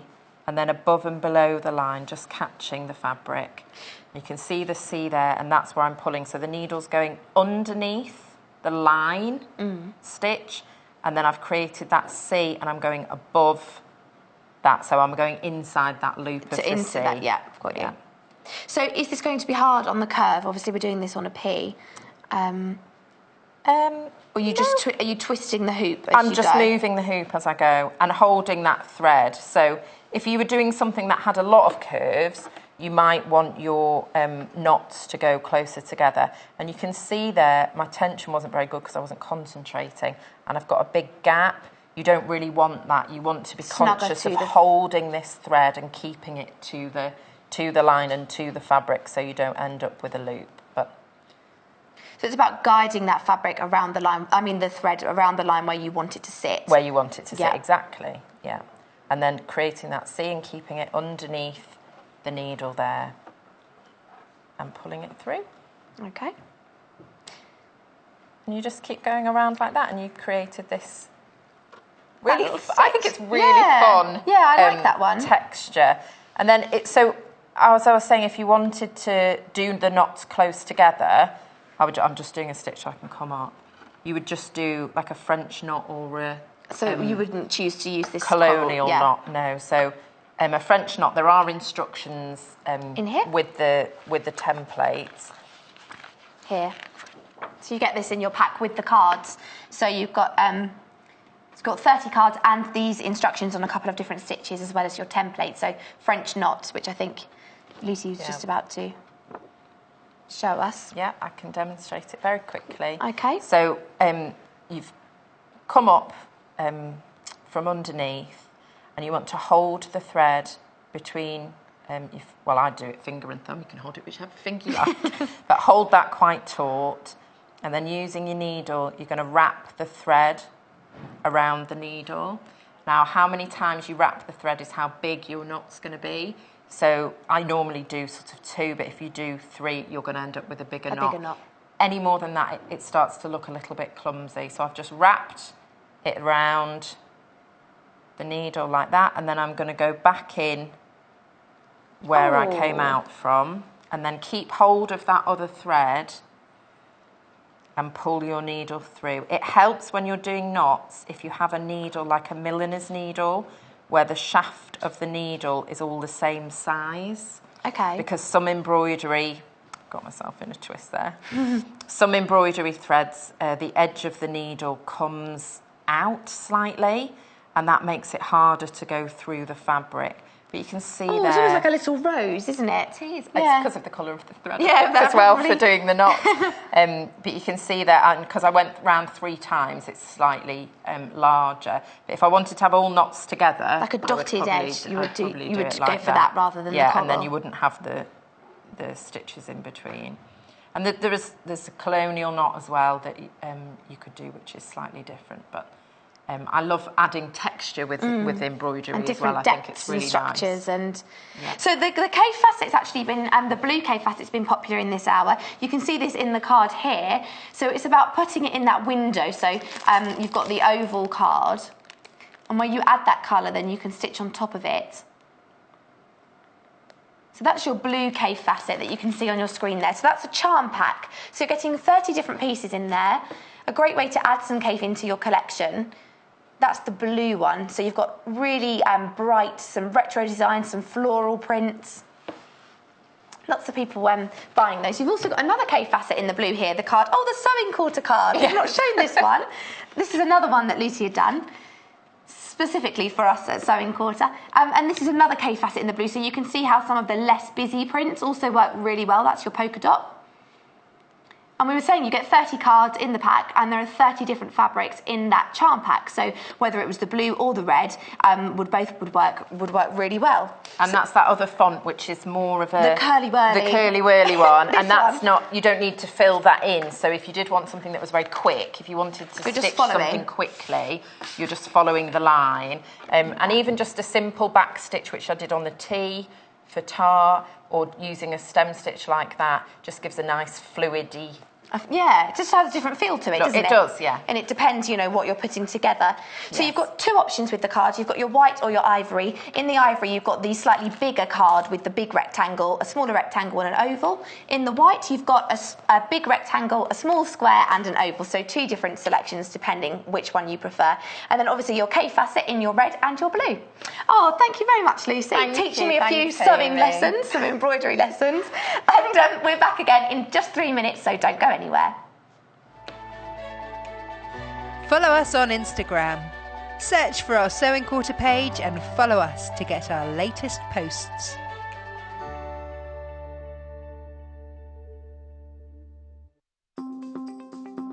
So I'm going to be showing you how to do a ladder stitch. Now this is a great stitch when you want to sew something up and create an invisible stitch. So they use very small stitches when you're doing this. So I'm going to be using a needle and thread. I'm going to be using embroidery thread so you can see what I'm doing.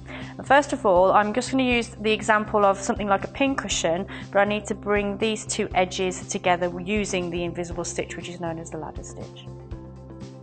So first of all, I'm going to take my needle up through the fold. So I'm going to be concealing the knot in the thread. And then what I'm going to do is I'm going to take my needle in through the fold of the fabric and come out. So you can see that I'm on the actual fold there. So obviously there's the raw edges are inside my pincushion. I'm going to take that through. Now I'm going to go to the opposite side and repeat that stitch. So I want to make sure that this is parallel. So I'm going to come in through that fold and come out. So again, I'm making these stitches really big so you can see what I'm doing. So you can see how I'm going across the whole of the fabric. So if I just keep doing a few stitches.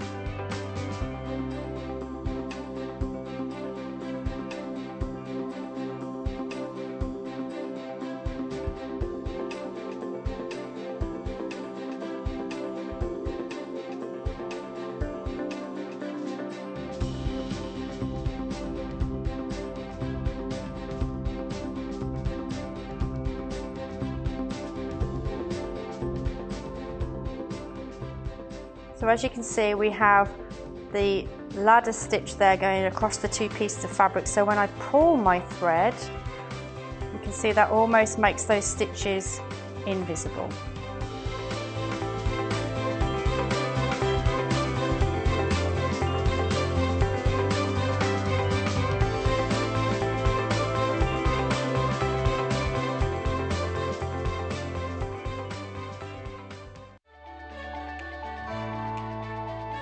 Follow us on Twitter for more inspiration, top tips, news, and share your own creations with us.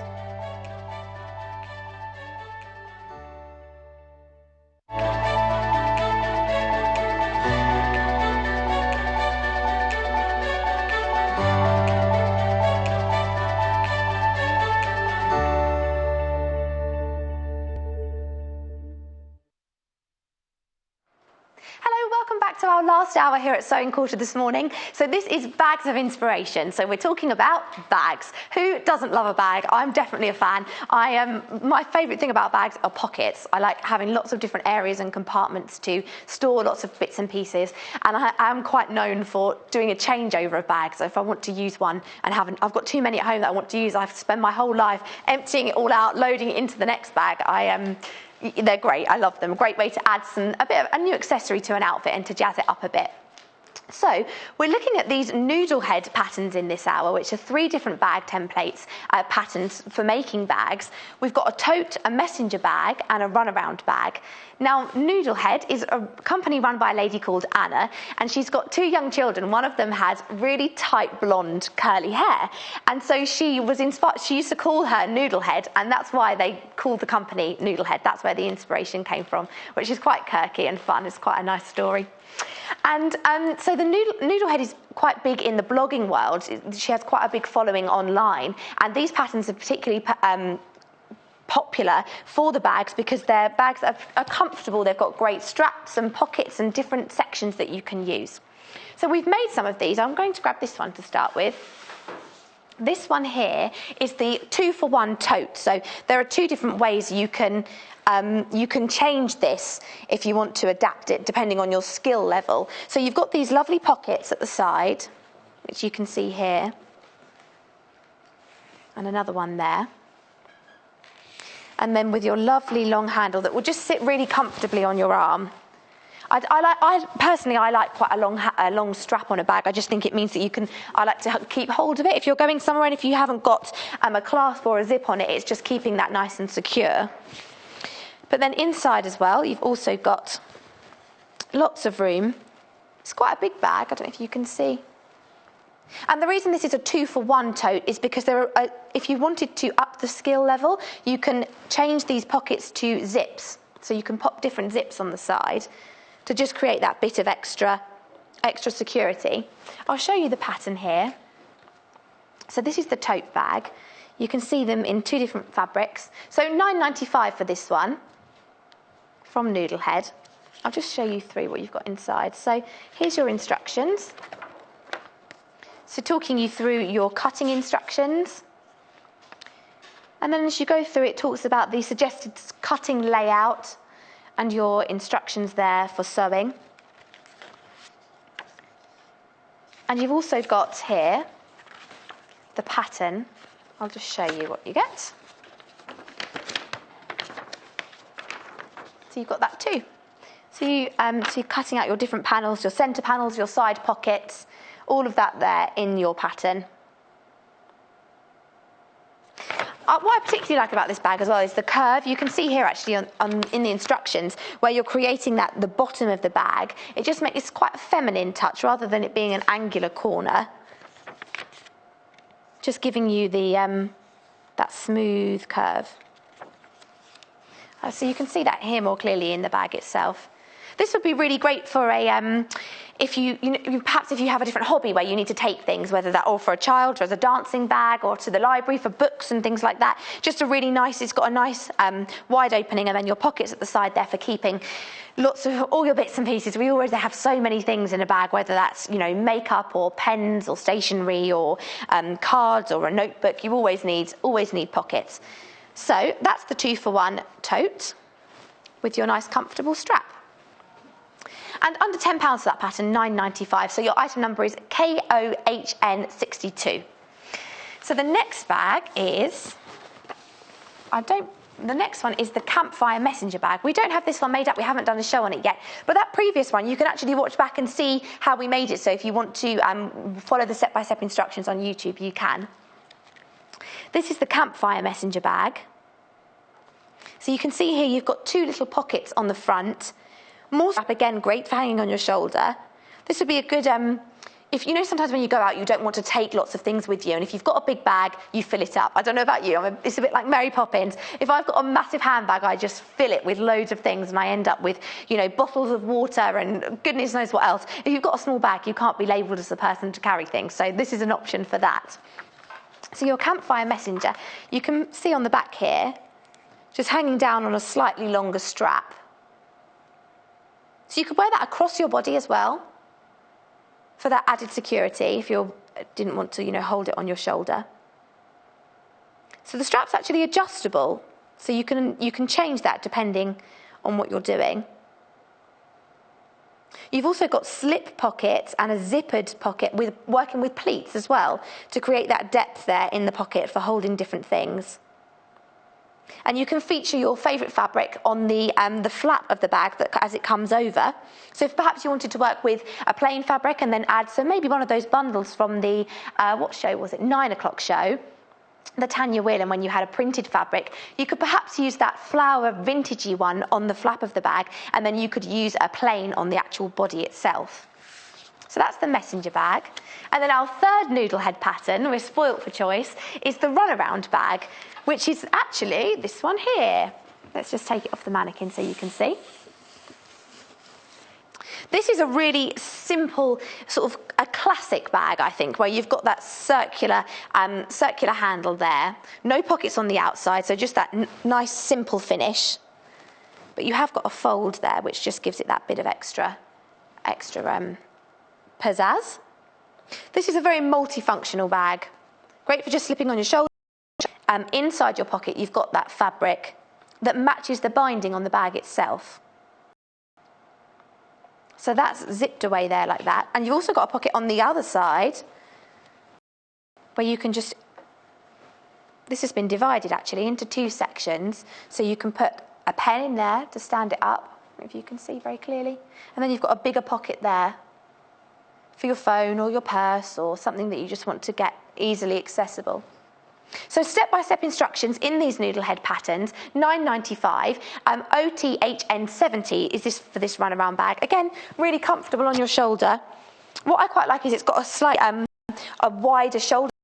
Sometimes if you have a very thin strap, it can dig in, particularly if you've got heavy things in the bag itself. This isn't going to weigh down, it's quite comfortable. I mean, there's nothing stopping you. You could even put some wadding in there if you wanted to make it slightly thicker and just give it that bit of extra structure.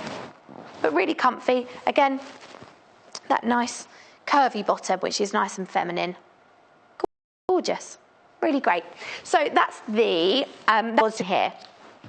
I'll just show you. So you've got this one is using a twist and lock closure.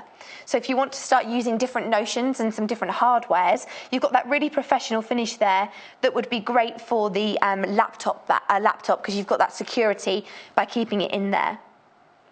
Also, you've got, you know, using the adjustable straps.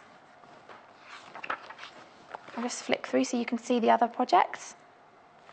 You've got a fashionista bag there with a lovely, like a lobster clip that you could use. So again, bringing in those different metal and different plastic notions that you might want to use to add that professional finish. You've got your eyelets there, a twist and lock closure. Really great. So this is your book Bible by Lisa Lamb and Amy Butler. 8 different projects, talking through the techniques first, then moving you through into making the bags in a really friendly, relatable, approachable tone, and with all of your patterns that you can then customise using whatever fabric takes your fancy.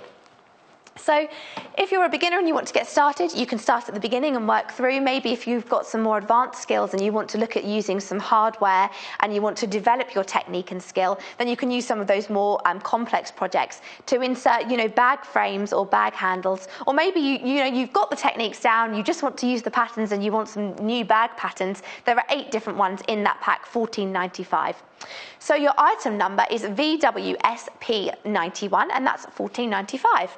So I mentioned fabric, the canvas fabric in this hour, which I'm really excited about. I haven't seen these before, and producer Paul said he doesn't think these haven't been on the show. He hasn't seen them on the show, so they're a premiere of some fabrics. So I'll head over to the other side and I'll show you these.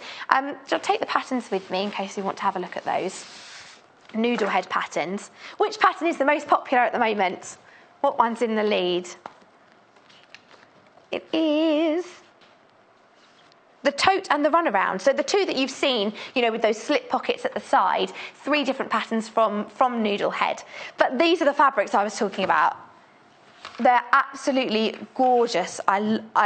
They're great, really, really lovely fabrics. A completely different feel to those cottons. These are a canvas, so you've got much more strength, much more durability. Great if you're putting lots of things in your bag, if you've got something heavy in there, whether that's a laptop or a tablet, something that you want to protect a bit more, or whether you're, if you're going to the shops, you've got lots of heavy tins or a big bag of, heavy potatoes or vegetables. You've got that resilience in the fabric itself.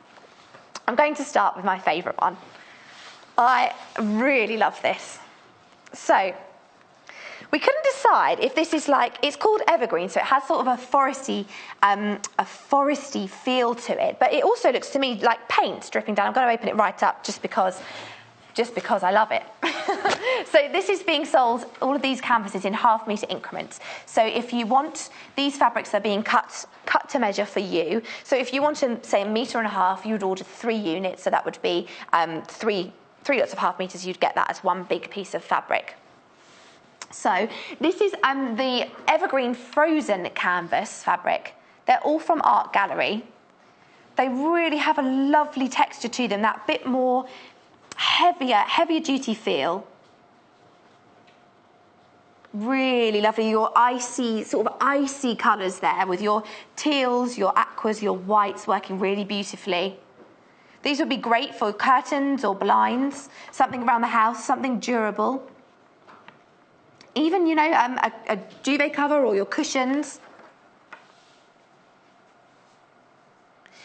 So the width of this is actually slightly longer as well. It's 130 centimetres. 100% cotton, but it's that it feels completely different to those other softer cottons that we had in the previous hour. Really lovely. This is like paint dripping down. I'm a big fan of this. I don't know if you can tell, but this is absolutely my favourite. I really, really love it. So that's your Blythe Evergreens frozen canvas, PZHN69. There it is. You can see the texture more clearly actually there, particularly in the blue, almost like cross-hatching because of the canvassy material. Really lovely. You can see forest. I can see kind of clouds. I can see dripping paint. Lots of... that's really... stunning, a stunning fabric this morning from Art Gallery. So your next one, so we've got 6 different canvas fabrics. I'll leave that one there because I love it.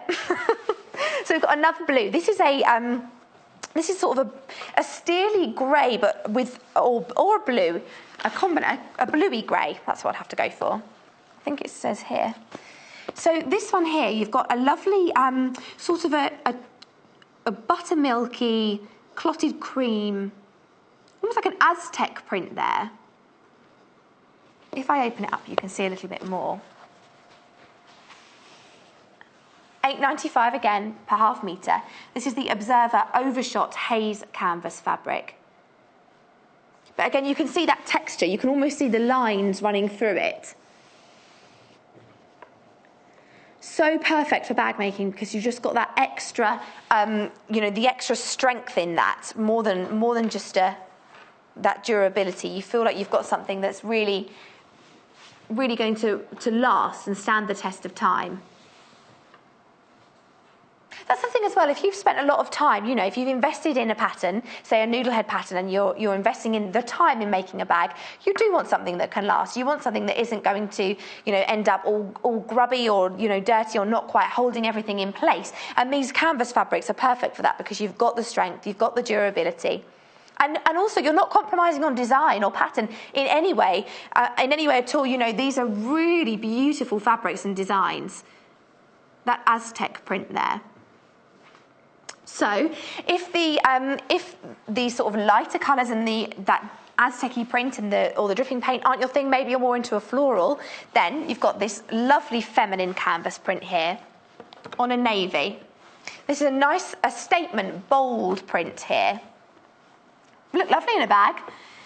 You know, you've got those pink, lilac-y, avocado green flowers, also some peachy flowers in all different shapes and sizes, so not just a repeated pattern of one flower.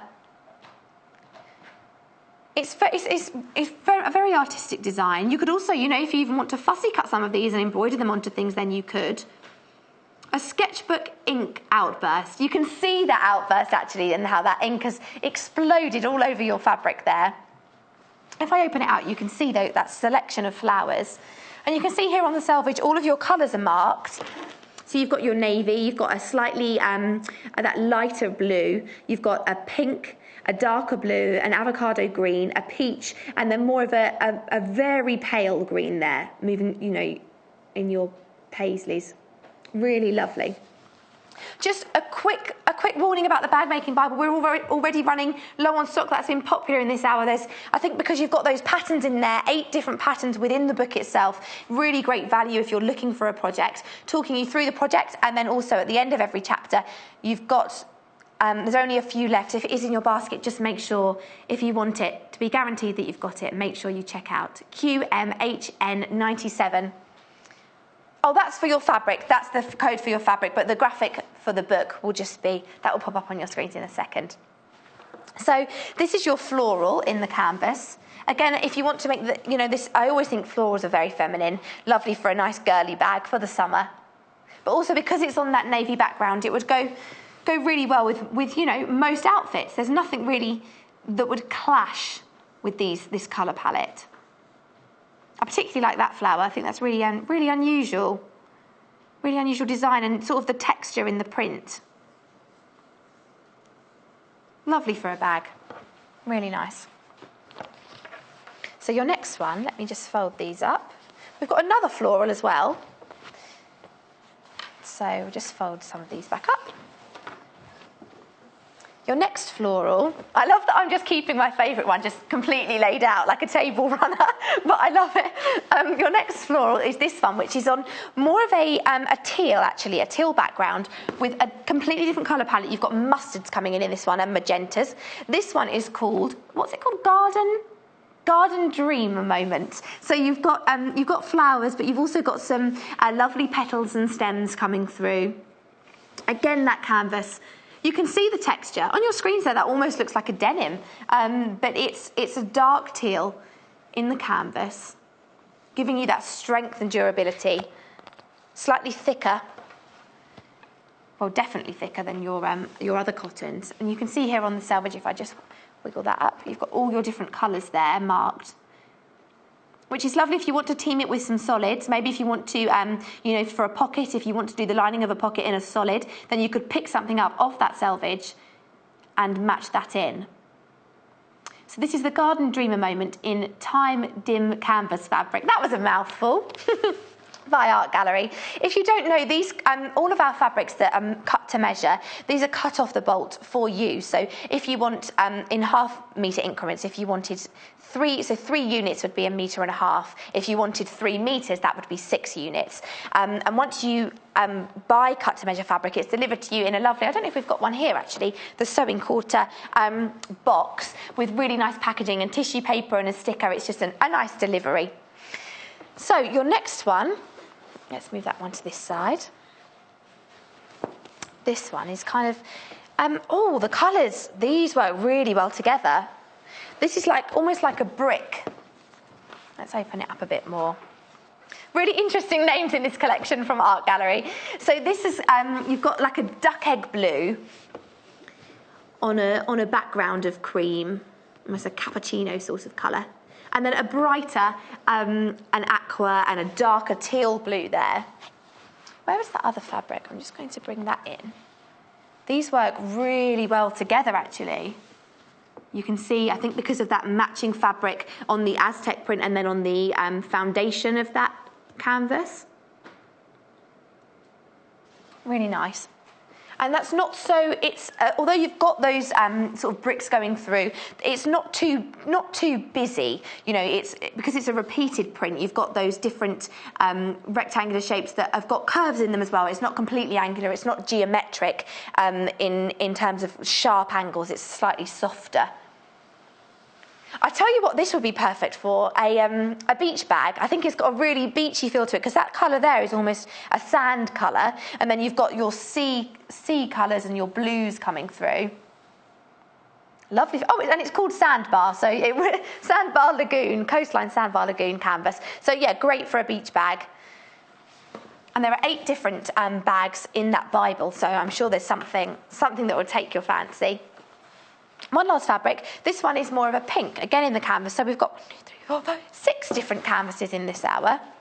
This is the first time I've actually had canvases on the show. We don't have them that often. We so often are working with those designer 100% cotton fabrics that don't have that canvas feel to them, and these are just great for your bags or for your sturdier projects. These would also be good for durable home projects if perhaps you're making a doorstop or something like that you want to have a bit of longevity to it.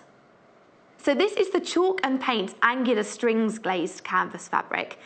This is really, I really like this. You've got, this is moving to, it's a cross between, I'd say, a khaki green and a mustard. It's just between those two. But you've got your stripes there, your different directional stripes.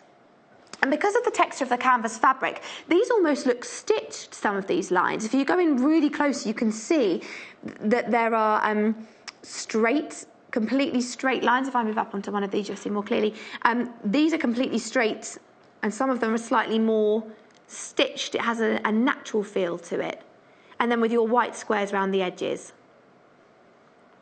Gold, actually. I was saying between mustard and khaki, that's kind of a gold colour you can see there on your print, like kites all moving down in your shapes down the fabric. Again, maybe great for a beach bag, that sandy colour with your pink. Maybe if you're going for more summery outfits, you've got some pink outfits that you're planning to wear in the summer, then that pink would be lovely. So you've got your 6 different canvases. I'll just show you those once more so you can see the selection. I'll line them up like that. So it's just your choice. Which one takes your fancy? Which one inspires you to get sewing? So my favourite is quite clearly, it's quite obvious because I've got this massive piece of fabric next to me. But these are your other ones. You can see there that lovely selection, a premiere of that frozen fabric that you can see here, and these lovely canvases. PZHN 69. Lovely. I love the feel of these. They're really nice to handle. So a quick update on the patterns, the noodlehead patterns from Anna. The most popular is the Campfire, which is this one. Oh, it's completely changed since we last spoke about it, which is the messenger bag. Let me just move this fabric. I will leave it by my side. It's like my friend in this hour.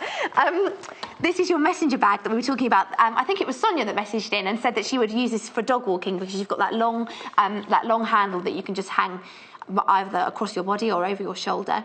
And with those pockets on the front, great for storing your phone or little bits and pieces. So space for sort of everyday use. You've got zippered, pleated and zip pockets, and you've got an optional top zip closing on the bag, which actually if I turn it around you can see. Also there are, let me just check. So there are 3 different different options for the flap of the bag itself. So you can customise it according to what takes your fancy. And if I turn over here, you can see where that zip's going in, the top of the bag, and hanging just as a shoulder bag here. You could also wear that across your body. I think that's quite a good option if you're on a day out. So that's the Campfire Messenger Bag, ZQHN65, £9.95. Just remember to check out your baskets. If you're not familiar with the system, if it's in your basket, that doesn't mean that you're guaranteed it until you've processed that all the way through to the end. So just to make sure that you get it, if it's something that you want, just make sure that you sort of complete that process. Or give the call centre a ring. It's a UK-based call centre. Lots of lovely people working there. It's all fully trained and happy to answer any questions that you've got. So it's 0800 112 4433. If you've got questions even about the fabric or which one was which and you've got a bit confused, give them a ring. So we've also got some accessories. So if you want to add some different handles to your bags, then sometimes you want to add that different structure, or it just adds another element because it's got a slightly different texture or feel to it. So we're going to start with this grey handle here, which I think you can see, we'll see that on your screens now in a photo. So this is 62 centimetres. You get 2 pieces in there.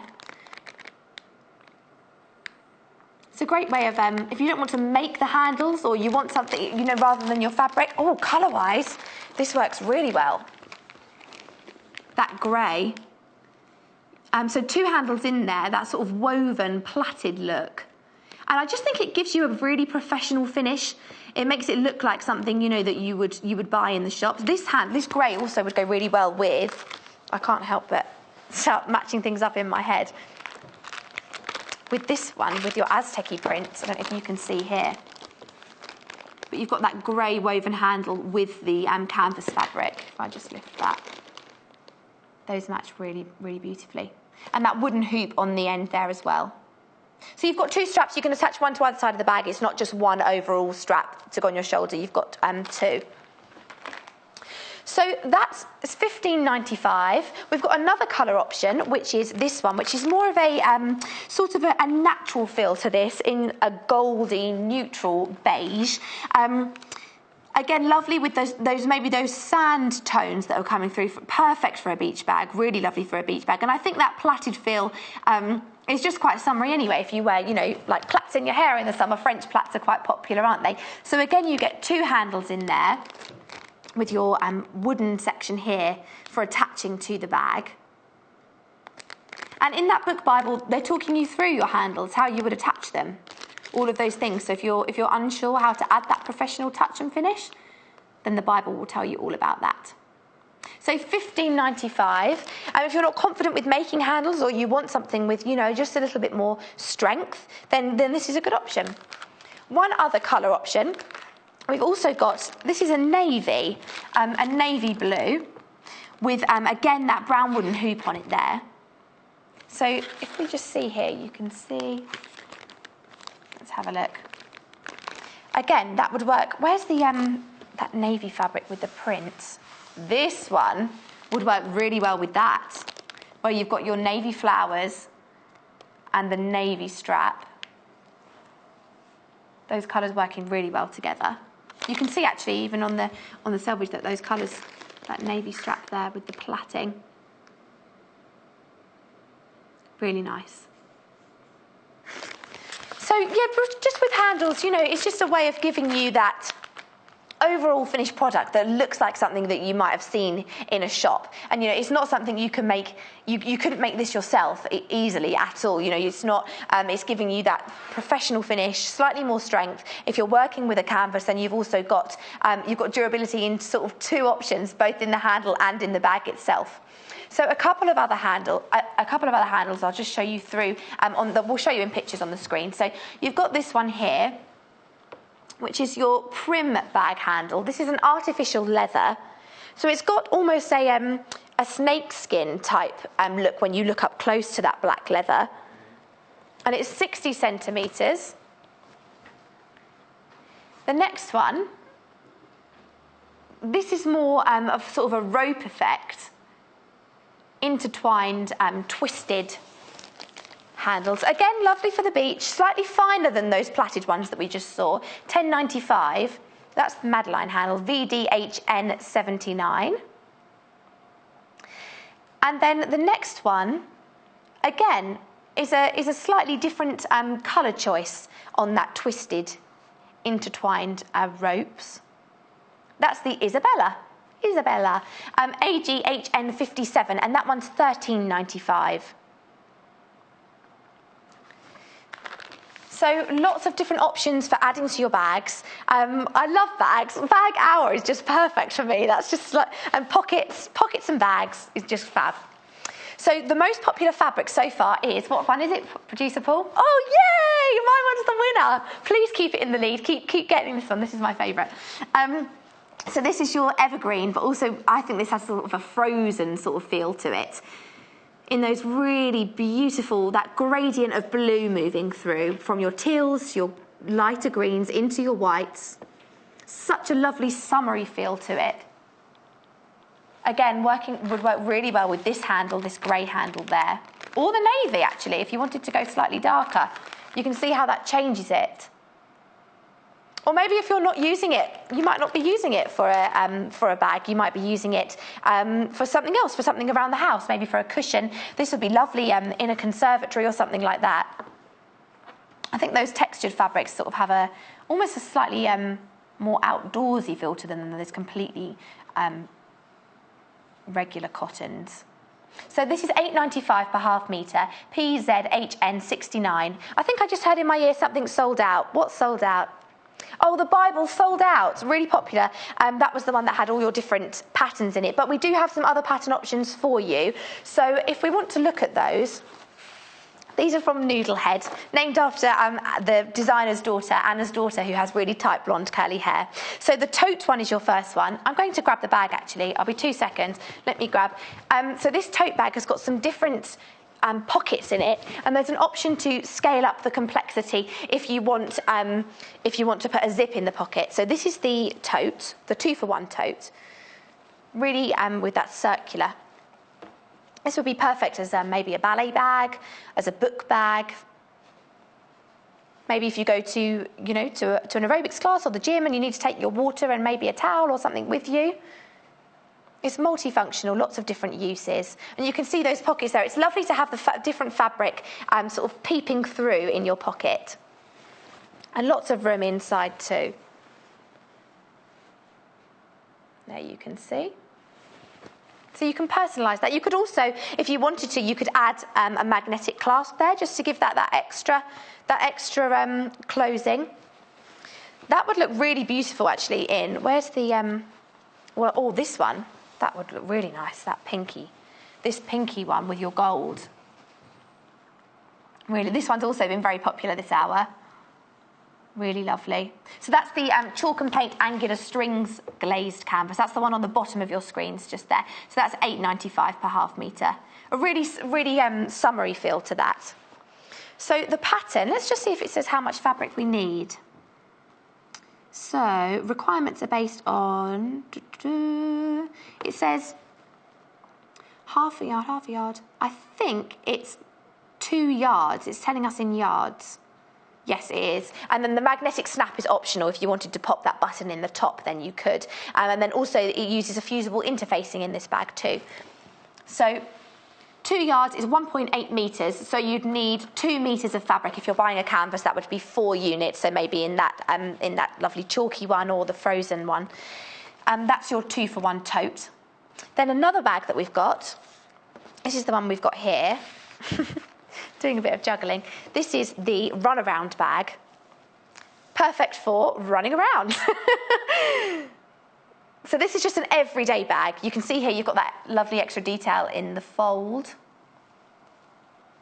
If Hannah was in, our producer Hannah would say she put potatoes in it. She likes to keep them in the dark because she's heard that it's good to keep potatoes in the dark. And again, the lovely thing about this one are your pockets. So you've got a nice pocket there, sort of a slip pocket where you could keep a notebook or a diary, and you could keep your pen next to it in that smaller pocket there, that section.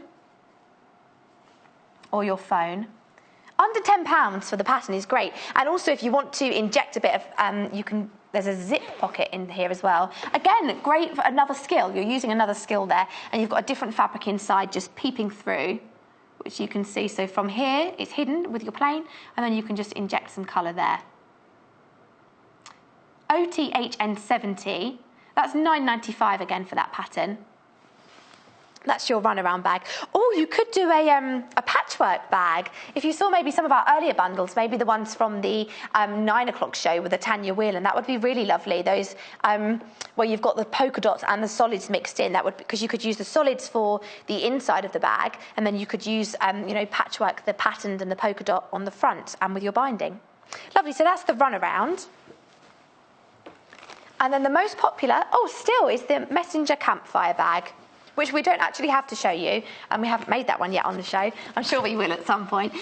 So this is your messenger bag here, you can see, with a nice long strap that's adjustable, 2 pockets on the front, pleated and zip pockets, again £9.95, and you've got the option of adding a zip closure on the top too for that extra security. If you're commuting, maybe you're on the tube or the bus and you just want, that bit of extra security. Nice and stylish and functional.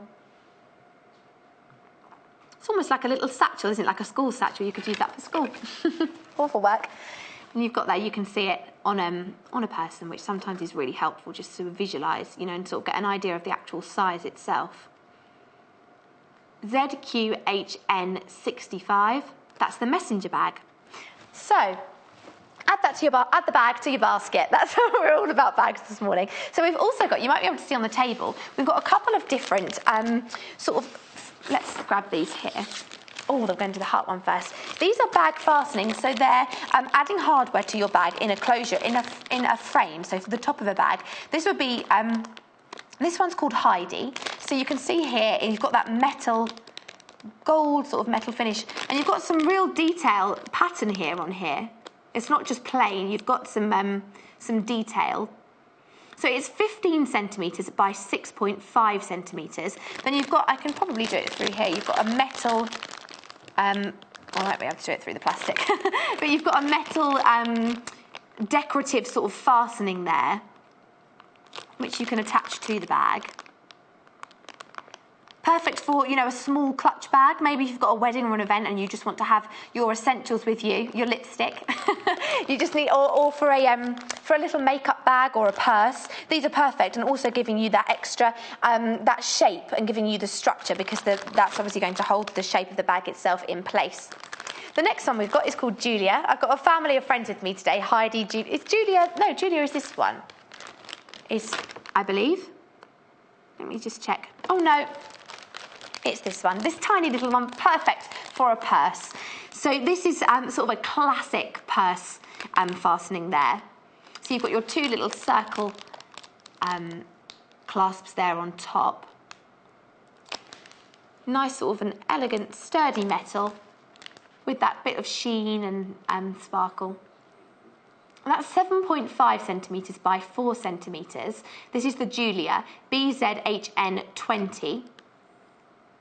Attaching to a nice little purse. So, as well with bags, if you've made a bag, how lovely if you've got a bit of fabric left over to make a matching purse, you can just pop that inside. It's lovely to have it all with that running theme. Or maybe if you've used that bag, which one was it? The runaround bag that had the pockets hidden inside. Maybe if you had the inside of a pocket in a colour, you could also have a purse in that and just sort of have that theme running through. So this handle was with that set, that's why we were confused. Then we've also got some stabilisers. So you use this if you want to create some structure and strength in the bottom of a bag. You could also use it in the handles, but sometimes you have that removable section that you can take out. It's almost you can see here. It's this stabiliser, but covered in. You can cover it in a fabric, or you can just pop it in the bottom to give you that strength. We've got it in black and white, so depending what fabric you're working with. It's just adding that professional feel, giving you the shape for, the bottom of bags and totes. You can see it here, actually, where it would be inserted. These are from Clover. So you're getting 5 inches by 20 inches, or 13 centimetres by 15 centimetres, using that in the bottom. And you can use it as well in the handles if you choose to. So there's it in black, which is on your screens now, FAGQ72, or we've also got it in white. So if you're working with a lighter fabric, like my favourite one, then you could pop that in the bottom of a beach bag or something. It's going to be a bit more discreet, just in the bottom or in the handles, just adding that professional shaping and feel to it. So 2 different options. Oh, a fabric that's creeping in now. The florals are taking off. So we've got two different florals, lovely for a feminine touch. So you've got this navy one first. This is the one that's got really beautiful arty flowers on it, rather than just sort of your standard, circular petals. They're almost like ink splashes across with lots of different petal shapes. Really lovely. You can see here, you've got your peaches, your pinks, your avocado greens, a nice sky blue, almost a lilac-y sort of colour coming in here. And some outlined flowers, where they're not filled in with colour. It's almost like they don't fully match the outlines, which I really like. It's just an extra detail. So this is the Sketchbook Ink Outburst Canvas fabric, QMHN97. You can really see, these canvases have a real texture to them. You can see that. You can see that here. You can see that texture, that look coming through. Really lovely. Then your next one, another floral, if perhaps you wanted something maybe slightly darker, or just a different colour selection. Sometimes you can't explain why you like a fabric. I don't know what it is. You just have, you're drawn to something, aren't you? And we all have, our personal favourites. So this one, I'll open it a little bit wider, is on a teal background. You've got some mustard colours coming in. You've also got some sort of coffee colours, your buttermilks, your cappuccinos, your whites. Again, by the ½ metre. I think we've got 1 metre of fabric of this one here. I might open it out. Let's open it out. Yes, we have. Oh, let's do it the right way round. That would be helpful. This is 1 metre, so this would be 2 units of fabric. So it's £8.95 per ½ metre. This would be lovely, actually, for a garden. If you wanted to make placemats for a garden, or for a dinner table. But I was just thinking outdoors because of that floral theme and that garden theme. It's actually called Garden Dreamer, or maybe cushions, even cushions for the garden for your chairs. If you're sitting out in the sun, maybe you're having a barbecue, and and because you've got that durability. If you want a cushion for a hammock, or maybe a deck chair if you're lucky, then you've got that nice garden feel. So Garden Dreamer moment in Time Dime, which is XTHN32, £8.95. Oh, we've got a new leader, the chalk and paints, your pinks and goldy one. We'll come to that now. Let's just fold this one back up. So here it is. That's your still there. You can see on screen. You've got those lovely, I think these lines almost look stitched on with that extra detail. Really summery feel. Perfect for a beach bag. Perfect if you're travelling, maybe if you want a bag for, the plane or the train if you're going away. It's quite nice to have a new bag for an occasion, isn't it, if you're heading out somewhere, taking it out for the first time. So this is your chalk and paint angular strings glazed canvas. You can see that stringy feel, actually. They look like they've been strung out across the fabric, sort of stretched across. You can see that here. You can really see the texture in that canvas. And then with obviously your white squares around the edges. With your pastel-y pink and a slightly darker pink if I move it here. A lovely colour combination, actually. I like the palette used in this one. Those are working really, really nicely together. I think I would use this for the not the run for the runaround, but for the in the 2-for-1 tote. I think that would look really nice in that spring feel. If you were going for this sort of shape bag, it would look really lovely.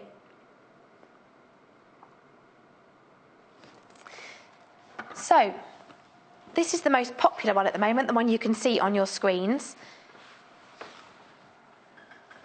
The most popular bag pattern is still the messenger, followed by the runaround.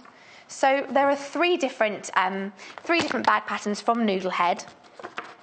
You can see those here, so if you wanted to just look at the selection. So if we go through one by one, we'll start by looking at this one, the runaround. So you can see that here. This is it's got sort of soft gathers on the base of this bag, which you can see more clearly if I just show you the actual bag itself. Here. You can see these gathers at the bottom, just here, moving into the base of the bag. So again, you know, it's up to you what you team it with the fabrics. If you want to use a solid maybe for the binding and one of those canvas prints for the main body of the bag. But I'll show you what's inside too, just so you have a slightly clearer idea. So you've got a slip pocket in here, so great for adding those extra skills, and a zippered pocket. You get all of your pattern. I'll undo this so you can see. Here we go. Whoa! So for under £10, you've got all of your pattern here talking about the different elements of the bag, whether that's, you know, the exterior, the slip pocket, the base, the lining, talking you through each area, the strap, the slip pocket, the zippered pocket, and it also tells you, you know, which fabric and interfacing you're using, and talking you through your seam allowance. So this particular one is a 1/2 inch seam allowance. Obviously, all your lines are marked with where you're going on the fold, or if you're creating a pleat. So all of that in there. Can we get it back together how it was? Yes, we can. Yay! So you've got that in there, but you've also got your, oh, not quite. I'll do that in a second. We've got these instructions too, so you don't just get the pattern, you've got a step-by-step guide. This one has 7 steps to it. So you can see here as we go through, laying out the pattern, all of your instructions for creating that internal zipped pocket. Also, if you want to put in the magnetic, and there's an optional magnetic snap, even though it's optional, it still talks you through the process for that. I quite like a magnetic snap on a bag, like a button. Gives you that nice satisfying noise. And then when you get to the back, talking about your bias tape, which you can see here on the edge of the bag. This is finished with bias binding, all the way through on the handle as well. So we've also got a gadget that we haven't really looked at, well, we haven't looked at all yet in this hour. This is a tailor's awl, which you can use to create eyelets and rivets in your bag. So perhaps if this isn't something that you've used before, a bag would be a good project to get started on. You've got a nice soft grip handle, really nice and sort of easy and comfortable in your hand. A little safety cover there just for stopping that sort of that fine point from being exposed. So it's for punching holes in fabric and in leather. It will go through leather too. This is from Hemline. And you can also use this if you need to feed fabric through the sewing machine. Some people use this to feed the fabric right up to the needle because you've got that really fine point and you've got a handle on it. It's just easier to use and to manipulate the fabric through. So that's £2.95, PAGQ74. A great little sort of an add to your order today if you're looking for another tool, and a sort of an essential part of your kit if you're looking to add eyelets or rivet detail to a bag.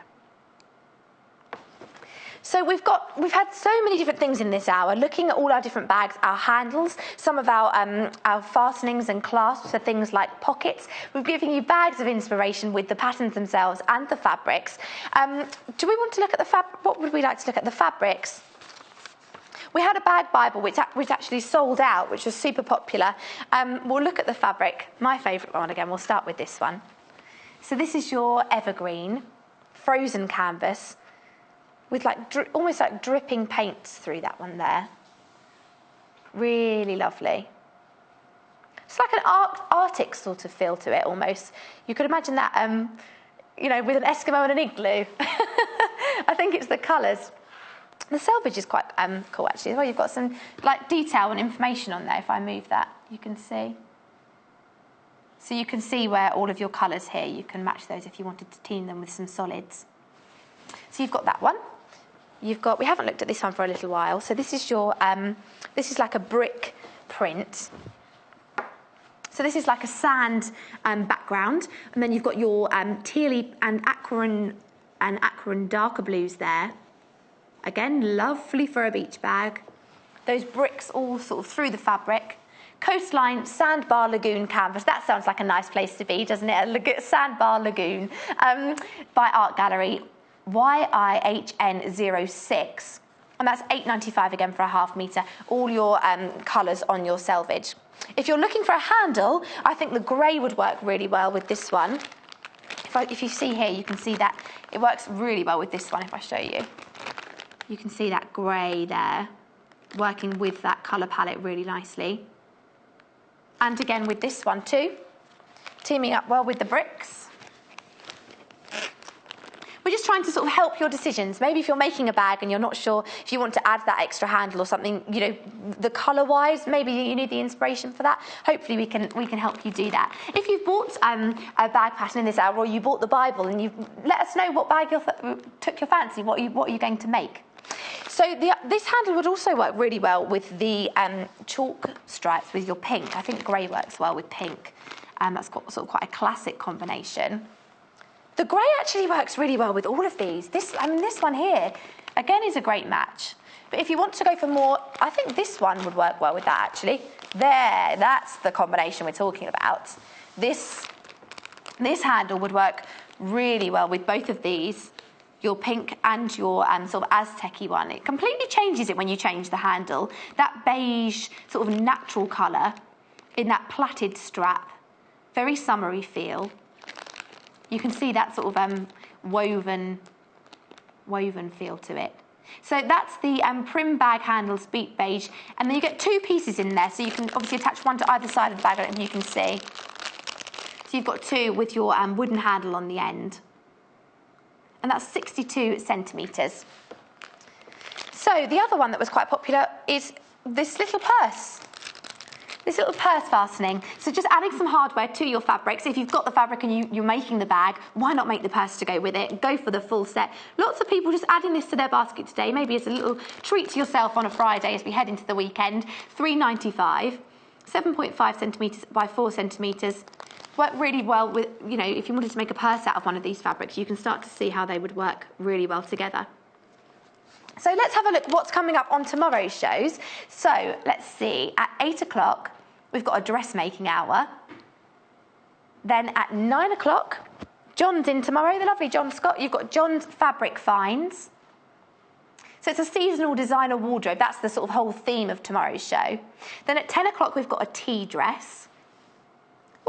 Which guest is in tomorrow? We're just finding out. And at 11 a.m. is Fabulous Florals. So a whole different selection of things with John.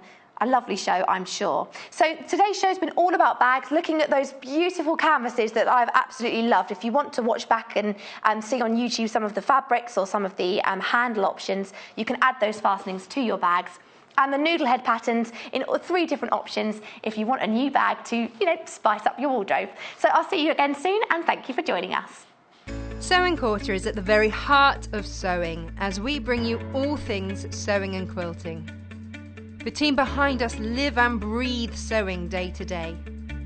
We strive to bring you exclusive offers, exciting live demonstrations, and most importantly, we will custom cut fabric to your specification in our very own cutting room. We will also be bringing you TV exclusives that you won't be able to find anywhere else. So come and join us today at the Sewing Quarter. Welcome to the Sewing Quarter.